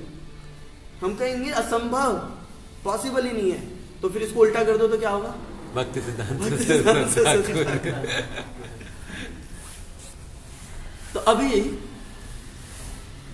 भक्ति सिद्धांत सरस्वती ठाकुर ऐसी परिस्थिति में, जब वो योगपीठ की कंस्ट्रक्शन मैनेजमेंट देख रहे हैं, अपने गुरुदेव की सेवा में भी जा रहे हैं, बेसिक प्रीचिंग भी देख रहे हैं, 3 लाख नाम ले रहे हैं प्रतिदिन, दृढ़ तपस्या का पालन कर रहे हैं, उस बीच में ये मुसीबत आ गई। ये लगभग जो है 1906 के आसपास की घटना ही है ना, 1911। इनको ये 3 लाख नाम लेते हुए उस समय 6 साल हो चुके थे, 6 साल। तो उस समय पे जब ये घटना हुई, तो भक्ति विनोद ठाकुर ने बोला कि तुम एक काम करो, मेरे बिहाफ पे जाओ और जाकर के सत सिद्धांत की स्थापना करो। तो भक्ति सिद्धांत सरस्वती ठाकुर ने क्या किया, खाली हाथ में गए। वो अपने साथ में वो आर्टिकल के पैम्फलेट्स लेके गए, कई सारे पैम्फलेट बना के प्रिंट आउट लेकर के, और जब सभा में बैठे, सभा में सबके हाथ में पहले एक एक वो पैम्फलेट दे दिया, सबको बोला कि ये पढ़ लेना, इसी पे चर्चा करेंगे। फिर भक्ति सिद्धांत सरस्वती ठाकुर ने वो धार लॉजिक देना शुरू किए कि वैष्णव अगर ब्राह्मण है, नहीं, ब्राह्मण परिवार में जन्म लिया या नहीं लिया, वो सर्वश्रेष्ठ है। और वहां पर थे मधुसूदन दास बाबा जी महाराज, ये राधा रमन मंदिर के गोस्वामी थे एक समय पे, तो फिर विरक्त हो गए थे। ये मधुसूदन दास बाबा जी जो थे, इनकी कुछ मैन्युस्क्रिप्ट्स हैं, इन्होंने रूप गोस्वामी और जीव गोस्वामी के कुछ श्लोकों को, संस्कृत के ग्रंथों को कन्वर्ट किया था ब्रज भाषा में। जैसे ब्रज भाषा में होता है ना वो सूरदास जी वगैरह के, वैसे इन्होंने कन्वर्ट किया था। तो जिस समय हमारे को ये छिप्पीवाड़ा वाला मंदिर मिला था, तो हम 2-3 लोग गए थे द प्रभुपाद जी का स्टोर से सामान निकालने के लिए, क्योंकि एक स्टोर प्रभुपाद जी का था, वो जो तब से लॉक पड़ा था, अंदर चूहे हो गए थे, बहुत कुछ हो गया था। तो उसमें कुछ डॉक्यूमेंट मिले थे जिसमें प्रभुपाद के साइन हुए पड़े थे, उसी छिप्पीवाड़ा मंदिर से रिलेटेड। और प्रभुपाद जी का हारमोनियम वो हमारे पास था आज से 2 महीने पहले तक, अब अपनी सही जगह पहुंच गया। तो उसको हम यूज़ करते थे, जब प्रभुपाद जी का अपीयरेंस या डिसअपीयरेंस डे होता था तो वही यूज़ करते थे। पर अब वो प्रभुपाद जी के पास है, उनके कमरे में ही। तो वहाँ से कुछ पेपर निकले थे जो कि मधुसूदन दास बाबा जी के ओरिजिनल मैन्युस्क्रिप्ट्स थे। इसका मतलब प्रभुपाद जी सब अपने पास रखे हुए थे कलेक्ट करके, कई सारी चीज़ें थी। तो क्या है, तो ये मधुसूदन दास बाबा जी महाराज और कई सारे वैष्णव थे। भक्ति विनोद ठाकुर ने अपने कुछ फॉलोअर्स भेजे थे, श्रीयुक्त सुरेश चंद्र मुखोपाध्याय, विश्वंभर देव गोस्वामी, जो कि श्यामानंद परिवार के, मतलब जो श्यामानंद पंडित जी के जो डीटीज थे उनकी सेवा में जो लीनेज आ रहा था। तो ऐसे कई सारे जात गोस्वामी बन गए थे लीनेज वाले, कई सारे जैन वैष्णव भी थे। तो जैसे उनमें से थे विश्वंभर देव गोस्वामी, और एक थे श्रीनाथ भक्ति तीर्थ महाशय, ये भक्ति विनोद ठाकुर के फॉलोवर थे। इन्होंने संन्यास लिया था भक्ति सिद्धांत सरस्वती ठाकुर से बाद में, क्योंकि भक्ति विनोद ठाकुर तो सन्यासी नहीं थे, इन्होंने भक्ति सिद्धांत सरस्वती ठाकुर से संन्यास लिया। शिष्य थे ये भक्ति विनोद ठाकुर के। तो इस प्रकार से कई सारे जैन वैष्णव भी वहां बैठे थे जिनका हृदय प्रफुल्लित हो उठा, और उन्होंने भी जब ये क्योंकि अब उनको क्या एक सही लीडर मिल गया, तो इन्होंने भी ताबड़तोड़ श्लोक शास्त्रों से प्रमाण बहुत कुछ प्रदान किया भक्ति सिद्धांत सरस्वती ठाकुर की सपोर्ट में। 3 दिन कॉन्फ्रेंस चली, सबको अवाक करके रख दिया। पर ये कॉन्फ्रेंस चल रही थी किनके बीच में? सारे ब्राह्मण नहीं थे उसमें, सारे जात गोस्वामी नहीं थे, उन कम्युनिटीज के लीडर्स थे, तो फाइनल डे पे क्या हुआ कि बड़ा पंडाल का आयोजन था और वहां पे कंक्लूसिव वर्ड्स होने थे, और सारी सभा ने मिलकर फाइनली डिसाइड किया था कि भक्ति सिद्धांत सरस्वती ठाकुर कंक्लूडिंग वर्ड्स देंगे, क्योंकि स्थापना ही उन्होंने करी थी। तो उन्होंने प्रवचन दिया, उन्होंने प्रवचन देना शुरू किया कि अपने अपने पूर्व जन्म के अनुसार सद असद योनिषु जायते, जीव सद योनि से जन्म लेता है या असद योनि से। तो जिन्होंने ब्राह्मणों के परिवार में जन्म ले लिया, जो ब्राह्मण है, उनकी तो फिर क्या कहना, सद योनि। भगवान बोल रहे हैं ना भगवद गीता में, क्या है वो, सद योनिषु जायते, याद है किसी को श्लोक?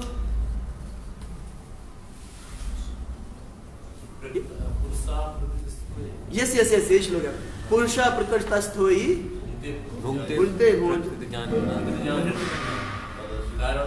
कारणम गुण संगस्य, कारणम गुण संगस्य सद असद योनिषु जायते। कारणम अपने अपने कर्म और गुणों के अनुसार सद असद योनि में, कोई असद योनि में जन्म लेता है, कोई असद योनि में। तो क्योंकि कुछ जो स्मार्ट लोग हैं वो बोलते हैं कि ब्राह्मण पत्नी की योनि से जन्म लेने वाला ब्राह्मण, शूद्र पत्नी की योनि से जन्म लेने वाला शूद्र, वैश्य स्त्री की योनि से जन्म लेने वाला वैश्य, इस प्रकार से बोलते हैं। तो उन्होंने भगवान के योनि शब्द को वहां जाके चिपका दिया। ये तो लोगों की बुद्धि है। वो योनि का मतलब तो बहुत कुछ होता है। तो क्या है अभी क्या हुआ, तो बोले कि ब्राह्मण है जो, तो उनका कहना क्या, और फिर भगवान स्वयं बोल रहे हैं कि अगर मैं खाता हूं तो ब्राह्मणों के मुख से खाता हूं। जब ब्राह्मण भगवान के पास आते तो भगवान उनके चरण धोते हैं। सुदामा गया तो भगवान ने चरण धो लिए उसके। और इस प्रकार से जो ब्राह्मणों का वर्णन करना शुरू किया, और वो जो स्मार्ट ब्राह्मण और जात गोस्वाई थे, ओ हो, उनके तो उन्माद की सीमा नहीं रही, वो तो फूल बरसाना चाहते थे भक्ति सिद्धांत के ऊपर।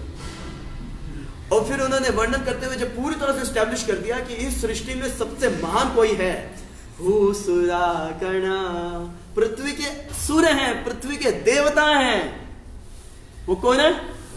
ब्राह्मण। और ब्राह्मण कौन है? क्योंकि कलयुग की तो स्थिति ऐसी है कि जन्मना जायते शूद्रा, जन्म से कोई क्या है? शूद्र। संस्कारात् भवेत् द्विजा, संस्कार होते हैं जब भाई उसको, जब यज्ञोपवीत उपनयन संस्कार होता है तो फिर पिताजी या फिर उसको सही व्यक्ति, कोई पुराणी या पुरोहित या कोई उसके गुरु उसका उपनयन संस्कार करते हैं, उसको सवित्री जन्म प्रदान करते हैं, उसको ब्रह्म गायत्री प्रदान करते हैं, वैदिक जन्म प्रदान करते हैं। पहले उसको शुक्र जन्म था, अब उसका सावित्री जन्म होगा, तो फिर दूसरा जन्म देते हैं, इसलिए वो क्या बन जाता है? द्विज।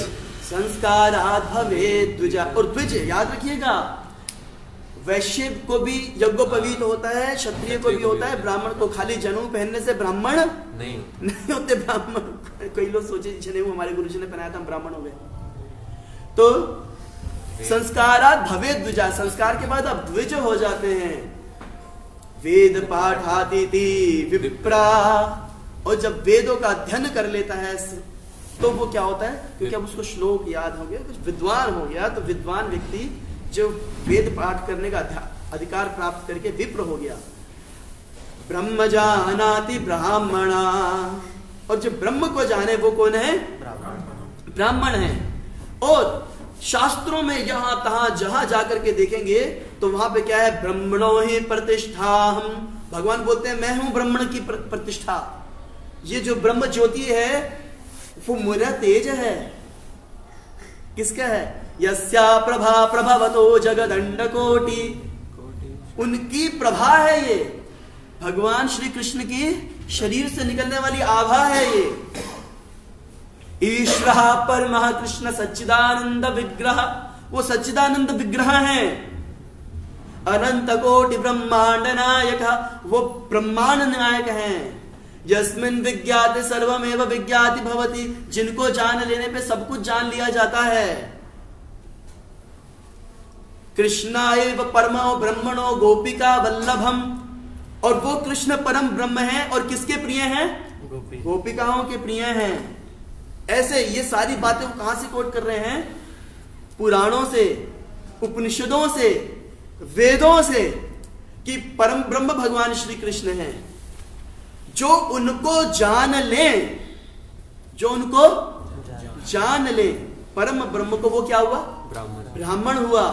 और तो और भगवान ने खुद ही बता दिया, भक्त्या माम अभिजानाति, और मुझे जान तो मेरे भक्त ही सकते हैं, जिनको कहा जाता है वैष्णव। तो इसीलिए ब्राह्मण में भी कोई श्रेष्ठ है, वास्तव में कोई ब्राह्मण है। अगर कोई कहे जी ब्राह्मण है, तो ब्राह्मण वो है जो कृष्ण को जाने, मतलब कृष्ण की भक्ति करे, मतलब वैष्णव। वैष्णव ही ब्राह्मण हो सकते हैं, जो वैष्णव नहीं है भले ही कितने परिवारों में जन्म ले ले, वो ब्राह्मण नहीं है। कुछ लोग तो बड़े दुखी हुए, उन्होंने बाद में उन्होंने षड्यंत्र भी किए, पर ओवरऑल ये स्थिति हो गई कि ये तो हमने 4 लाइनों में बोल दिया, हम थोड़ा भक्ति सिद्धांत सरस्वती ठाकुर ने, तो जैसा उन्होंने प्रेजेंटेशन दिया था, शायद ही जिस समय वो जगन्नाथपुरी में इतने कलेशों के अंदर थे, तो उन्होंने लिखी थी वैष्णव मंजूषा स्मृति का, ऐसा एक ग्रंथ लिखा था, जो उस समय के स्कॉलर्स लिखते हैं कि राजा ने बोला कि मैं अगर 10 स्कॉलर यहाँ पे एम्प्लॉय कर करके इस काम को करने के लिए लगा था, तो भी 10-12 साल में नहीं कर सकते थे, जो आपने 6 महीने के अंदर कर दिया। तो सुपर डुपर विद्वान, और क्या प्रेजेंटेशन रही होगी। तो उस समय ये स्थिति आ गई, वहां पे जो भीड़ की भीड़ थी, वो सबके साथ भक्ति सिद्धांत सरस्वती ठाकुर के चरण रज लेना चाहते थे, उनके चरण स्पर्श करना चाहते थे, क्योंकि तो भारतीय सभ्यता के अंदर है ना, साधु के चरण पकड़ना चाहते हैं। तो उस समय वहां पे जो पुलिस वाले थे, और वहां पे एसपी वगैरह बड़े बड़े और उसके ऊपर की पोजीशन के भी लोग, क्योंकि बहुत क्राउड था, क्योंकि बहुत बड़ा पहले से हम पे व्यवस्था करी गई थी, क्योंकि चिंता का विषय ये था कि बाद में एजिटेशन हो सकती है यहाँ पे, क्योंकि कई सारों के लोगों के सेंटीमेंट्स को धक्का लगेगा तो क्या होगा, यहाँ पे झगड़े हो सकते हैं। तो पहले से सरकारी व्यवस्था हुई थी कि यहाँ पे बहुत पुलिस रहेगी, तो बड़ी बड़ी पोजीशन वाले पुलिस वाले भी खड़े होके इतने प्रभावित हो चुके थे। अब उनके मन में भावना थी कि हमारे को इनको सिद्धांत सरस्वती जी को सुरक्षा प्रदान करनी चाहिए, और अगर इतनी भीड़ इनके ऊपर जाके पड़ेगी तो इनको बड़ा कष्ट होगा। तो जैसी भीड़ उनकी तरफ बढ़ने लगी तो जो हेड ऑफ पुलिस थे उस समय वहां पर, उन्होंने फटाफट दोनों तरफ से भक्ति सिद्धांत सरस्वती ठाकुर को पकड़ ही लिया। लिटरली चारों तरफ से पुलिस होगी उनको साइड में ले गई, बोला आप यहाँ बैठो। और वहां पर एक पुलिस वाला क्या किया, बाल्टी लेके आया पानी भर के। तो भक्ति सिद्धांत सरस्वती ठाकुर बोला मैं सर क्या करने वाले हो, और पब्लिक देख रही है दूर से क्योंकि स्टेज पे हो रहा है सब कुछ। तो उन्होंने क्या किया, जबरदस्ती उनके पैर, बोले मैं अपना पैर किसी से नहीं छुआ था, बोले इस समय कुछ नहीं, इस समय आपकी सुरक्षा जरूरी है। दोनों पैर पकड़ के बाल्टी में पानी की बाल्टी में डाल दिए। अब पानी क्या हो गया, उनका चरण जल हो गया। और उसी समय वहां पर पानी का टैंकर जो पानी पीने के लिए रखा गया था, उसके अंदर उसको पलट के सबके ऊपर स्प्रिंकल किया, सब शांत हो गया। क्या अभी हमारे चरण रच मिल गई। भक्ति सिद्धांत सरस्वती ठाकुर क्या है, बताओ क्या हो रहा है।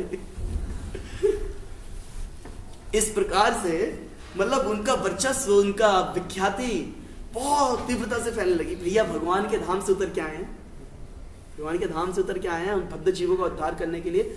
और उतर के आए ये नहीं कि चलो जी हम तो धाम से उतर के आए हैं, अब तो हमें क्या है, चलो प्रकृति मेरे अनुसार कार्य करो ना जी। दृढ़ व्रत होकर के,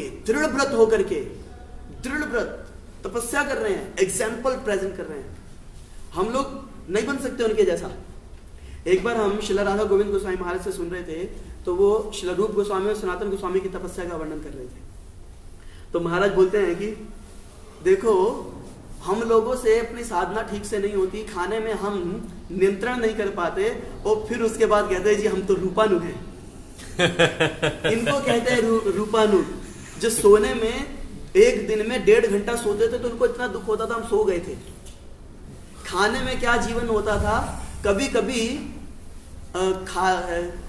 रोटी मिल जाए तो वो खा ले, नहीं तो सूखा चना चिबाए, चने होते ना सूखे, वो चिबा करके जी जाते थे। और कई बार तो भजन में इतना उन्माद होता था कि उनको याद ही नहीं रहता था हमें सोना और खाना है। कभी आज तो कोई भूला, सोना कोई भूलता कभी, नींद ऐसा हुआ कभी जी आज तो जी मैं भूल ही गया, कल मैं सोया ही नहीं।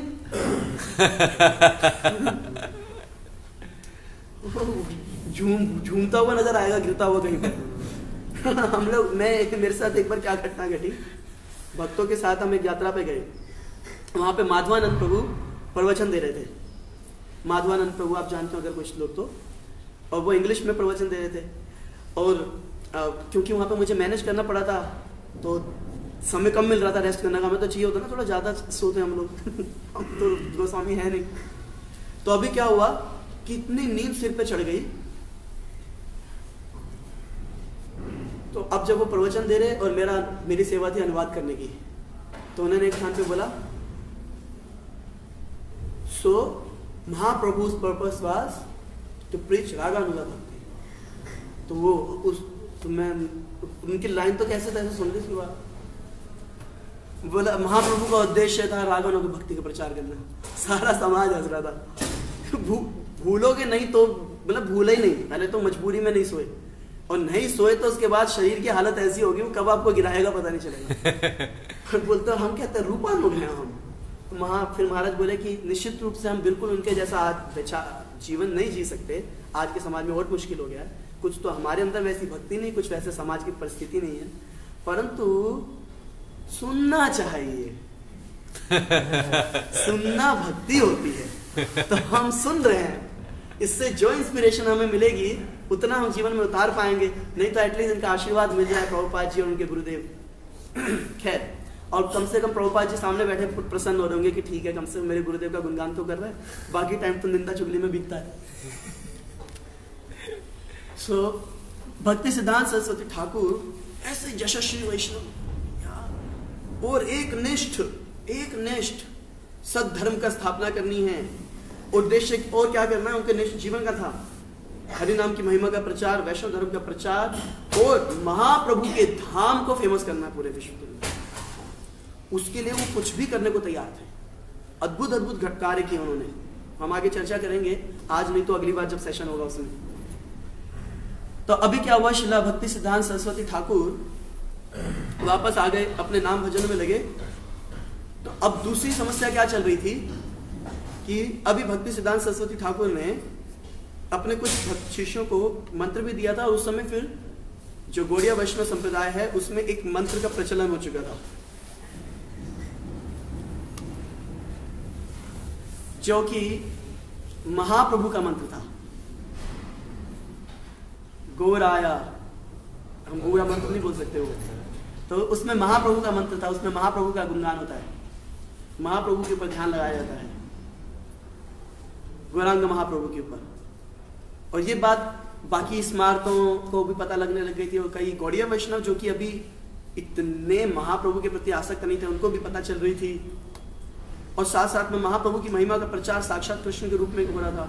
और भक्ति सिद्धांत सरस्वती ठाकुर ऑफिशियली प्रीच कर रहे थे कि महाप्रभु की भी सेवा होनी चाहिए, विग्रह की सेवा होनी चाहिए। तो अब ये एक और प्रॉब्लम, क्योंकि आप ये सोचो भक्ति सिद्धांत सरस्वती ठाकुर जो है ना एक रेवोल्यूशनरी रहे हैं, और उनका जीवन है ना most of the time in सारी समस्याओं के समाधान में बीता है। भक्ति सिद्धांत सरस्वती ठाकुर खुद बोले कि मेरा 75% लाइफ जो है ना मायावाद और सहजियावाद का खंडन करने में बीत गया, 25% ही प्रचार कर पाऊंगा। 25% में देखो ये हो रहा है। 100% कर देते तो क्या हो जाता। प्रदेश का प्रधानमंत्री गौड़िया वैष्णव तिलक लगा के हरे कृष्ण का जप कर रहा होता। पर यही है, वैष्णव समाज में जब भक्ति का प्रचार करने आते हैं ना, तो ऐसी दुष्ट प्रवृत्ति के लोग भी वैष्णव समाज में प्रवेश कर जाते हैं, जो प्रचार से बिल्कुल उनके आकर्षित नहीं होते। उनके मन में होता है हमारी नाम प्रतिष्ठा होनी चाहिए, हमारे को लाभ मिलना चाहिए, लोग हमें सम्मान करें, हमें जाने। और जब ऐसे लोग बीच में आते हैं ना, तो जो कार्य 100% होना था ना वो 25% हो जाता है। और वो महाप्रभु का आंदोलन जो बहुत आगे जा सकता था, हम जैसे दुष्ट प्रवृत्ति के लोगों की वजह से क्या होता है, जो इस भाव से अंदर प्रवेश करते हैं, उनकी वजह से क्या होता है कि 100% की बजाय 25% रह जाता है। 25%। क्यों? क्योंकि समाज के अंदर सत्य प्रचार हो ही नहीं पाता। क्या अभी की व्यवस्था हो चुकी है, ना हम प्रचार कर सकते हैं, ना करेंगे, ना करने देंगे। और जो प्रचार कर सकता है उसको एक जगह टिकने नहीं देंगे, कहीं लोग उसको प्रणाम ना करने लगे। तो ऐसी परिस्थिति में बड़ा मुश्किल हो जाता है, क्योंकि जब समस्या बाहर से आती है तो लड़ना फिर भी आसान होता है, जब समस्या अंदर से आती है ना तो वो हृदय विदीर्ण करके जाती है। तो भक्ति, जब इनको मायावादियों उसका खंडन करना होता था, भक्ति सिद्धांत सरस्वती ठाकुर को इतना कष्ट नहीं होता था, पर जब वैष्णव समाज से इस प्रकार की बातें उठती थी ना, that was really painful for him. पर खैर, अभी क्या हुआ कि गौरांग महाप्रभु भक्तों से प्रार्थना की ध्यानपूर्वक कथा का श्रवण कर रहे हैं, अन्य कार्यों का त्याग करके। तो अभी गौरांग महाप्रभु की महिमा का प्रचार करना आवश्यक हो गया था, क्योंकि लोग श्री गौरांग महाप्रभु को परम भगवान नहीं स्वीकार कर रहे थे। और भक्ति सिद्धांत सरस्वती ठाकुर का कहना था, अगर ये महाप्रभु को परम भगवान नहीं स्वीकार करेंगे तो कलयुग में कृपा कहां से मिलेगी, कहां से कृपा मिलेगी। और इनका कहना था कि आप लोगों के अलग अलग सिद्धांत हैं, आप ऊंचे स्वर में हरे कृष्ण का कीर्तन करते हो, वास्तव में ये मन में जप करना चाहिए, ऐसे ऐसे नए नए सिद्धांत भी शुरू हो गए थे। तो भक्ति सिद्धांत सरस्वती ठाकुर के मन में तीव्र इच्छा थी कि महाप्रभु की महिमा का प्रचार करना। अरे भैया, गौड़ पार्षद है वो, गौड़ पार्षद है वो, क्यों नहीं अपने ठाकुर को स्थापित करना चाहेंगे। इस संसार के अंदर लोग सिंपली अपने पर्सनल मोटिव्स के लिए अपने लीडर्स को प्रमोट करते हैं कि नहीं करते? अपने पर्सनल, जो जैसे वो होता है लाइक बीजेपी है, किसी को मोदी जी से मतलब हो या ना हो, वो बीजेपी को इसलिए प्रमोट करते हैं क्योंकि हम भी बीजेपी के अंदर हैं, और फिर क्या होगा, अगर बीजेपी जीतेगी तो हमें भी लाभ होगा। और जो देखा भी जाता है कि कभी एक पार्टी सत्ता में होती है और दूसरी पार्टी के लोगों को जब लगता है कि हमारी पार्टी लंबे समय तक सत्ता में नहीं आएगी तो दल बदल लेते हैं, क्योंकि पर्सनल मोटिव रहता है। पर यहाँ पर तो साक्षात भगवान की पार्टी के व्यक्ति हैं ये, क्योंकि भक्ति विनोद ठाकुर एक जगह पे लिख रहे हैं कि जब प्रचार हो नहीं रहा था तो मैंने जगन्नाथ जी से प्रार्थना करी, प्लीज, इंग्लिश में लिख रहे हैं, please send one of your staff member. Staff member तो बेसिकली मतलब था पार्षद। तो अब ये तो महाप्रभु के पार्षद हैं, क्यों नहीं महाप्रभु का वर्चस्व देखना चाहेंगे। वास्तव में हम आपको एक घटना बताते हैं, ये हम आउट ऑफ द क्या बोलेंगे क्रोनोलॉजिकली बता रहे थे, वैसे भी बाहर जाके बता रहे हैं। संन्यास के बाद जब इनका संन्यास हो गया, चैतन्य गौड़िया मठ में एक बार शिला भक्ति सिद्धांत सरस्वती ठाकुर थे और अर्धरात्रि में लगभग कह लो तो 12 साढ़े 12 बजे करीब उस क्षेत्र में 12 साढ़े 12 बजे गुड़गांव की जैसा नहीं होता था। आज भी मायापुर में आप अपने मंदिर से बाहर निकल जाओ, हमारा जो प्रमाइसिस हैं उससे बाहर निकल जाओ, खूब अंधेरा मिलेगा, कुछ नहीं दिखेगा रात को, 10:30 बजे नहीं दिखेगा, अंधकार। ऐसा लगता है कि जंगल के अंदर एक ही जगह मंगल है, वो हमारे उस कैंपस के अंदर। तो उस समय तो क्या, फिर बात ही क्या, पूरा जंगल ही जंगल था, जंगल ही जंगल था। रात को 12 बजे क्या स्थिति होगी, कोई नहीं, लोग सो जाते थे 7 साढ़े 7 बजे तक। तो भक्ति सिद्धांत सरस्वती ठाकुर रात को 12:30 बजे के करीब 12 साढ़े 12 बजे उठे हैं और किस तरफ चल रहे हैं, इधर हुल्लड़ घाट की तरफ। हुल्लड़ घाट देखा है, गंगा जी का, जहाँ से हम बोट लेकर के नवद्वीप जाते हैं, तब उस घाट की तरफ चल रहे हैं और कुछ है ही नहीं उधर, जंगल के अलावा फिर गंगा नदी है और गंगा नदी पर रात को कोई बोट नहीं मिलेगी। भारती महाराज को लगा, भारती महाराज उनके एक शिष्य थे, उनको लगा कि कहाँ जा रहे हैं गुरुदेव। तो वो विचार करे क्या करूँ, जाऊँ ना जाऊँ। तो उन्होंने सोचा भैया रात को गुरुदेव अकेले जा रहे हैं, मुझे जाना चाहिए उनके पीछे। उन्होंने अपने विवेक से विचार किया, चल पड़े। तो वो थोड़ा सा जब चले, भक्ति सिद्धांत सरस्वती ठाकुर बोलते हैं भारती साथ में आ जाओ। भारती महाराज साथ में आ गए। भारती महाराज जब साथ में आके चलने लगे तो बोले गुरुदेव रात में, बोले जब करो हरे कृष्णा हरे कृष्णा, चलने लगे। आप क्या भक्ति सिद्धांत महाराज से कौन पूछेगा, कुछ उल्टा पुल्टा जवाब मिल जाएगा। तो एक बार भक्ति सिद्धांत महाराज जब बुजुर्ग हो गए थे थोड़े उम्र से, तो वो डीटीएस के सामने खड़े थे, चश्मा लाए नहीं थे अपना साथ में। तो उनका एक शिष्य कहता गुरुदेव आपका चश्मा ला दूं। बोले क्यों? बोले वो डीटीएस को देखना आसान होगा। बोले तुम देखते होगे डीटीएस को अपनी प्रोटीन की आंखों से। मैं नहीं देखता।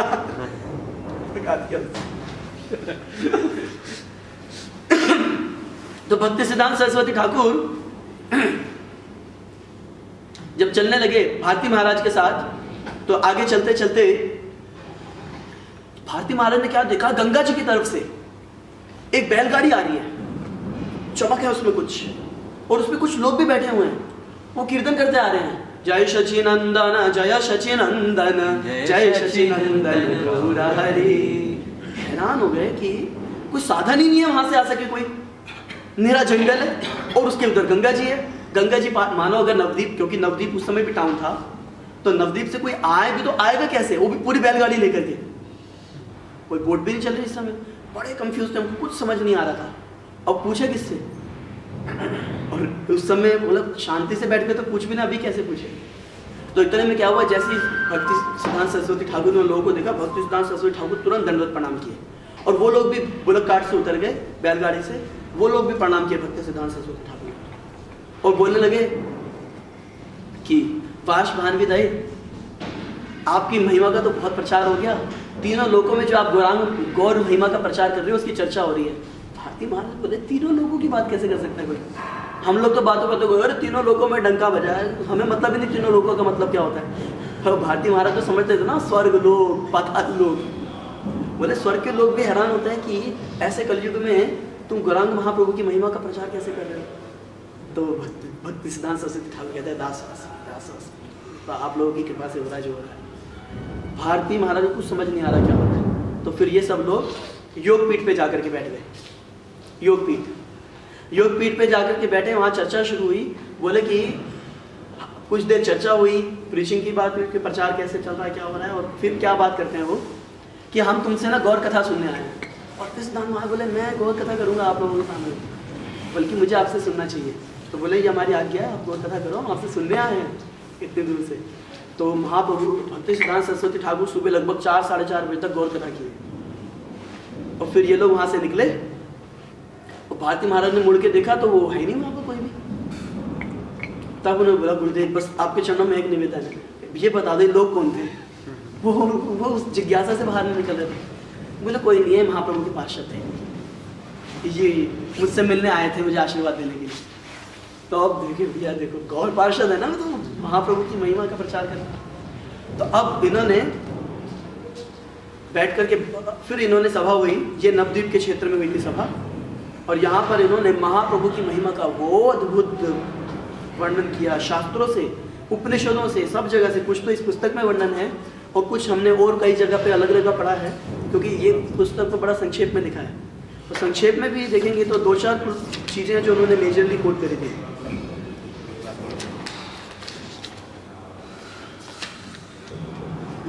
जैसे बोल रहे हैं ये एक उपनिषद से बोल रहे हैं, और क्या है ये?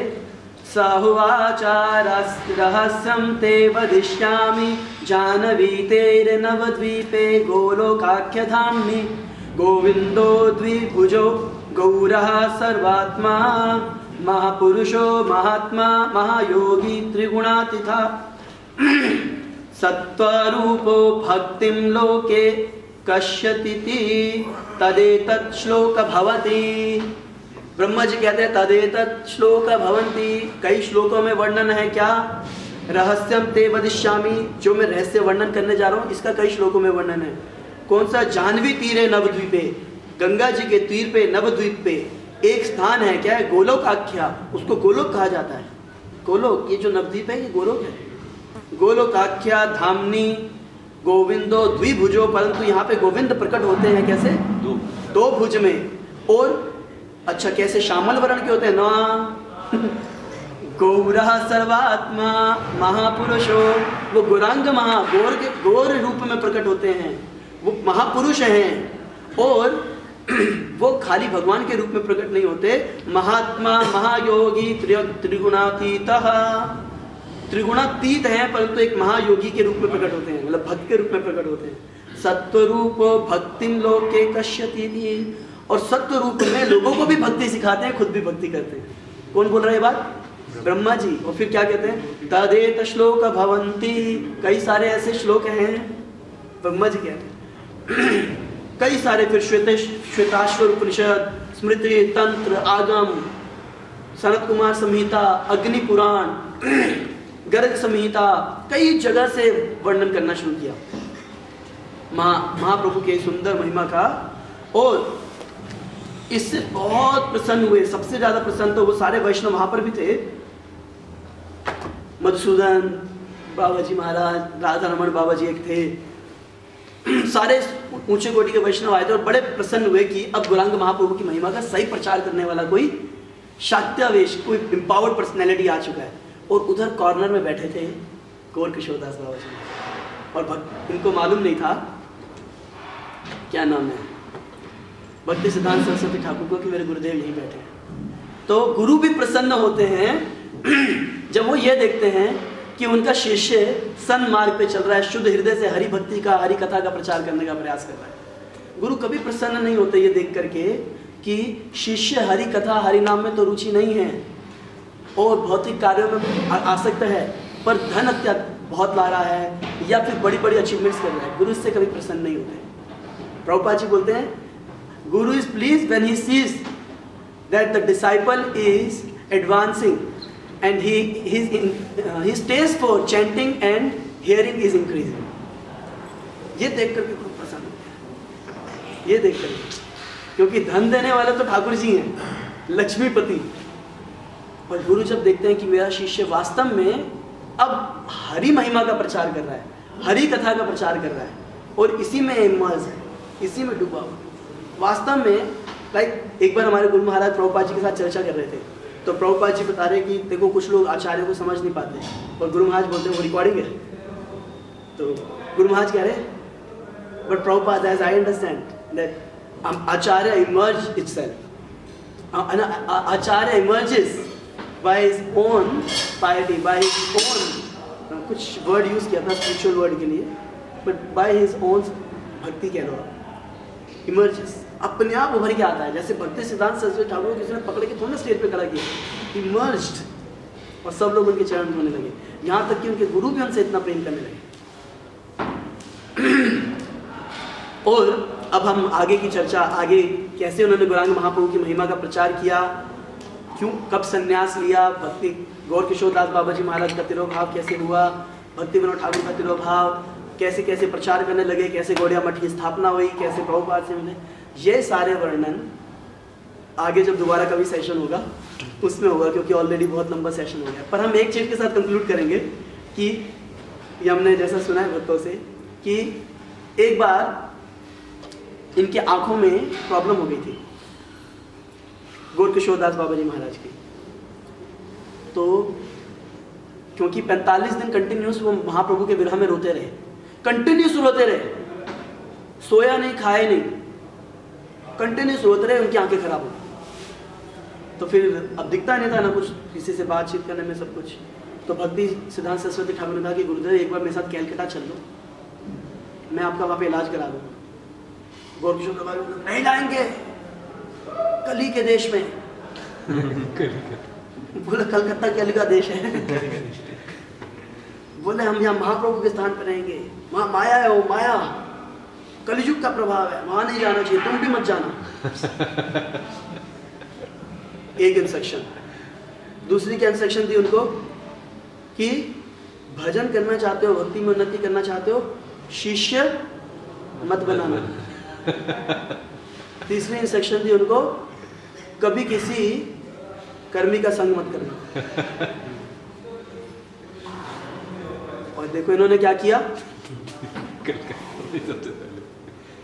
जब इन सबको उल्टा कर दो तो क्या है, अब आप कहोगे हे भगवान अपने गुरु की आज्ञा का उल्लंघन कर दिया, फिर हम उनको क्यों इतना महान मानते हैं, क्यों उनके चरणों का आश्रय। ऐसे व्यक्ति के चरणों का आश्रय लेना चाहिए जो अपने गुरु की अवहेलना कर दे। तो कर दिए, सब उल्टा चले गए। जब आज्ञा मिल गई गुरुदेव के डिसअपियर होते ही सीधे कैलकाटा, वहां पे बाग बाजार में मठ बना दिया जाता। मतलब शिष्य नहीं बनाना, 40,000 शिष्य बनाए। कितने? 40,000। बोले किसी का संग मत करना, बड़े बड़े प्रोफेशनल के पास, ये जो ब्रिटिश गवर्नमेंट के लोग थे, गवर्नर वगैरह, उनके पास, इंडस्ट्रियलिस्ट, इन सबसे मिलते थे, राजा से जाके मिलते थे। विशेष रूप से उनको बोला था विषयों का संग मत करना, राजाओं के घर पे चले जाते थे। बताओ सही किया उन्होंने अपने गुरु की आज्ञा ना मान के? सही किया? हाँ, आज्ञा मानी उन्होंने। कैसे? प्रमाणित करो। तो कलकत्ता नहीं जाने के बारे में जब उन्होंने कहा तो उन्होंने कहा भौतिक जगत में नहीं जाना, पर उनकी चेतना हमेशा आध्यात्मिक जगत में ही थी। तो गए, उन्होंने शिष्य नहीं बनाए, पर वो हमेशा कहते दासों में। तो जितने भी उनके शिष्य थे उन सबके दास अपने आप को समझते थे। Very good. और जो तीसरा उन्होंने बताया किसी भी मतलब कर्मी का संग मत करना, वो अपना संग उनको देते थे, उनका संग नहीं। बहुत बढ़िया। सो वो बोले कि मैं कहाँ कलकत्ता में जाता हूँ, मैं तो गौड़िया मठ में जाता हूँ। वहाँ पे तो राधा कृष्ण विराजमान है, वो थोड़ा कलयुग है।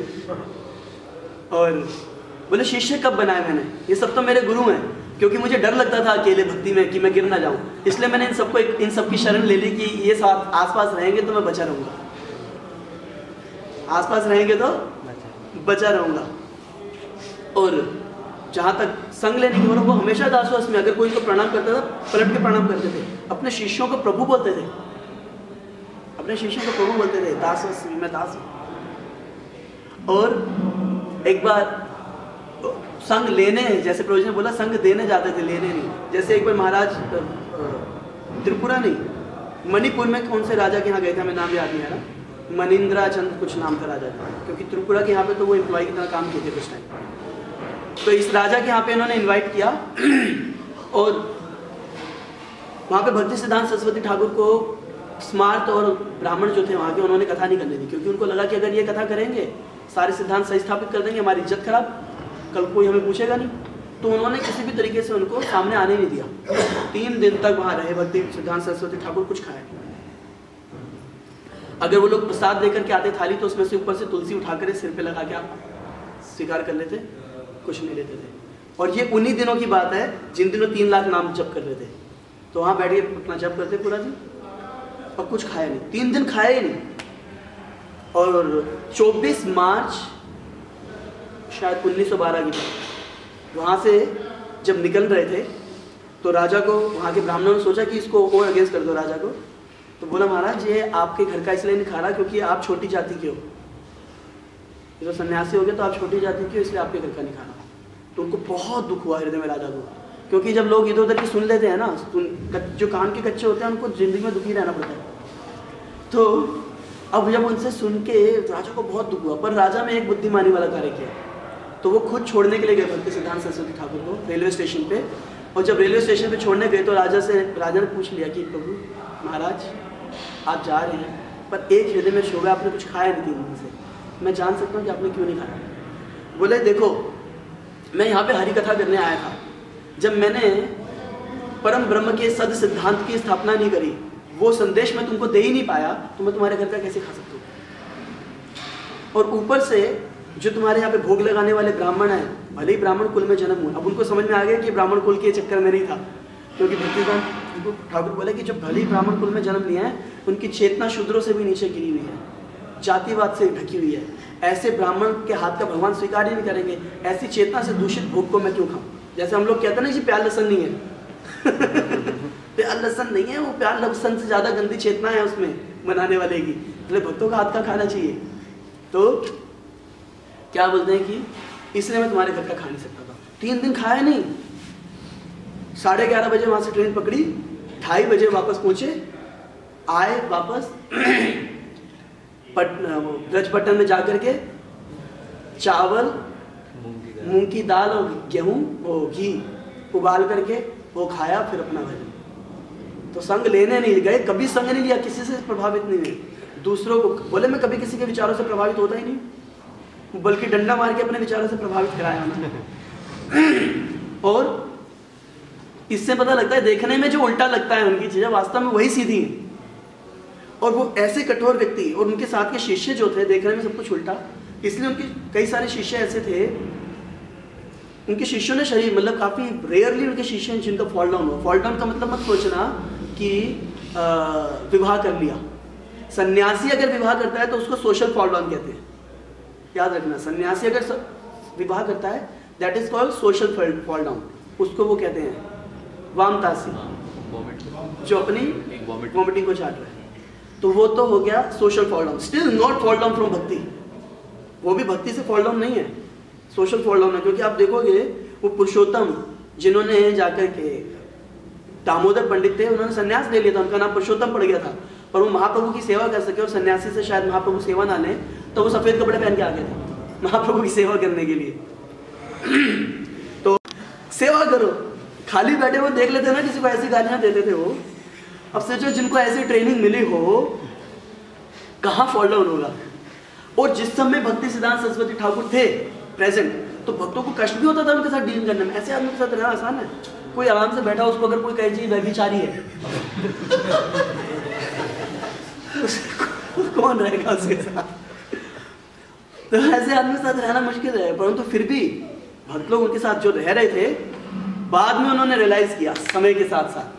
भक्ति रक्षक श्रीधर स्वामी महाराज ने तो गीत लिखा उनके ऊपर, सुजनार बुधराधित पाद युगम युगधार मधुरंदर पात्र वरम वरदा भयदायक पूज्य पदम प्रणमामि सदा प्रभुपाद पदम।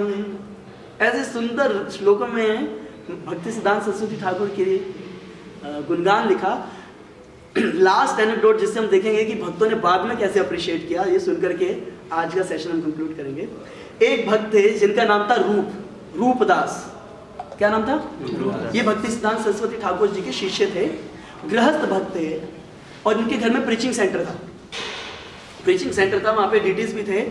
और भक्ति सिद्धांत सरस्वती ठाकुर ने क्या किया, प्रचार करने के लिए सब जगह महाप्रभु की मूर्ति जरूर इंस्टॉल करी। कितना विरोध हुआ शुरुआत में, पर इन्होंने सब जगह स्थापित करी कि ये स्थापित हो जाए कि राधा कृष्ण और महाप्रभु में कोई भेद नहीं है। राधा कृष्ण के साथ ही महाप्रभु को खड़ा करते थे, गौर राधा कृष्ण। आप जाएंगे पुराने गौड़िया मठों में तो आज भी ऐसे दिखेगा आपको, हाँ, है ना। तो अभी क्या हुआ, भक्ति सिद्धांत सरस्वती ठाकुर कि ये शिष्य जो थे जिनके घर पे राधा कृष्ण गौर महाप्रभु ऐसे सब मूर्ति स्थापना थी और प्रीचिंग सेंटर बना था, छोटी मूर्ति सब बढ़िया प्रचार हो रहा था वहाँ पर। और इनका विवाह हुआ था और अभी इनकी संतान हुई, लड़का हुआ था इनका। तो इन्होंने अपने, और उस समय श्रील भक्ति सिद्धांत सरस्वती ठाकुर शायद पुरुषोत्तम मठ में, आखिर टाइम में पुरुषोत्तम मठ में थे ना भक्ति सिद्धांत, पुरुषोत्तम मठ उधर थे जगन्नाथपुरी में, टोटा गोपीनाथ मंदिर के सामने। तो इनको लेटर लिखा कि गुरुदेव मेरा बेटा हुआ है, आप कृपा करके इसका कुछ, लोग नाम मांगते हैं ना कि गुरुदेव मेरे पुत्र का नाम रख दीजिए, तो बोले कि गुरुदेव अगर आप इसका कुछ नाम रखेंगे तो बड़ा अच्छा होगा। तो फिर भक्ति सिद्धांत सरस्वती ठाकुर थे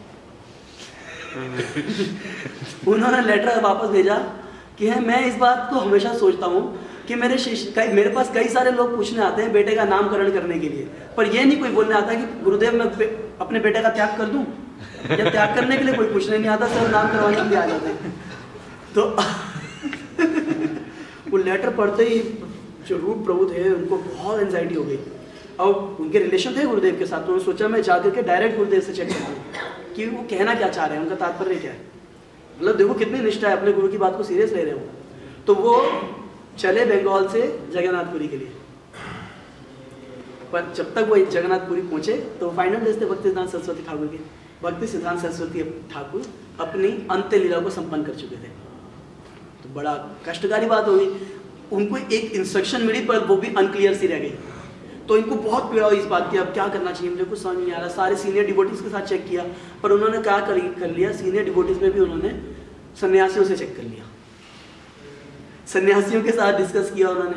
तो बोला देखो गुरुदेव ने कहा है कि छोड़ के आओ, तो तुम्हें छोड़ना चाहिए। बोला वो बेटे का नामकरण संस्कार, कह रहे प्रीचिंग सेंटर है ना, कई भक्त आते हैं वहाँ पे, कोई और कर देगा नामकरण संस्कार।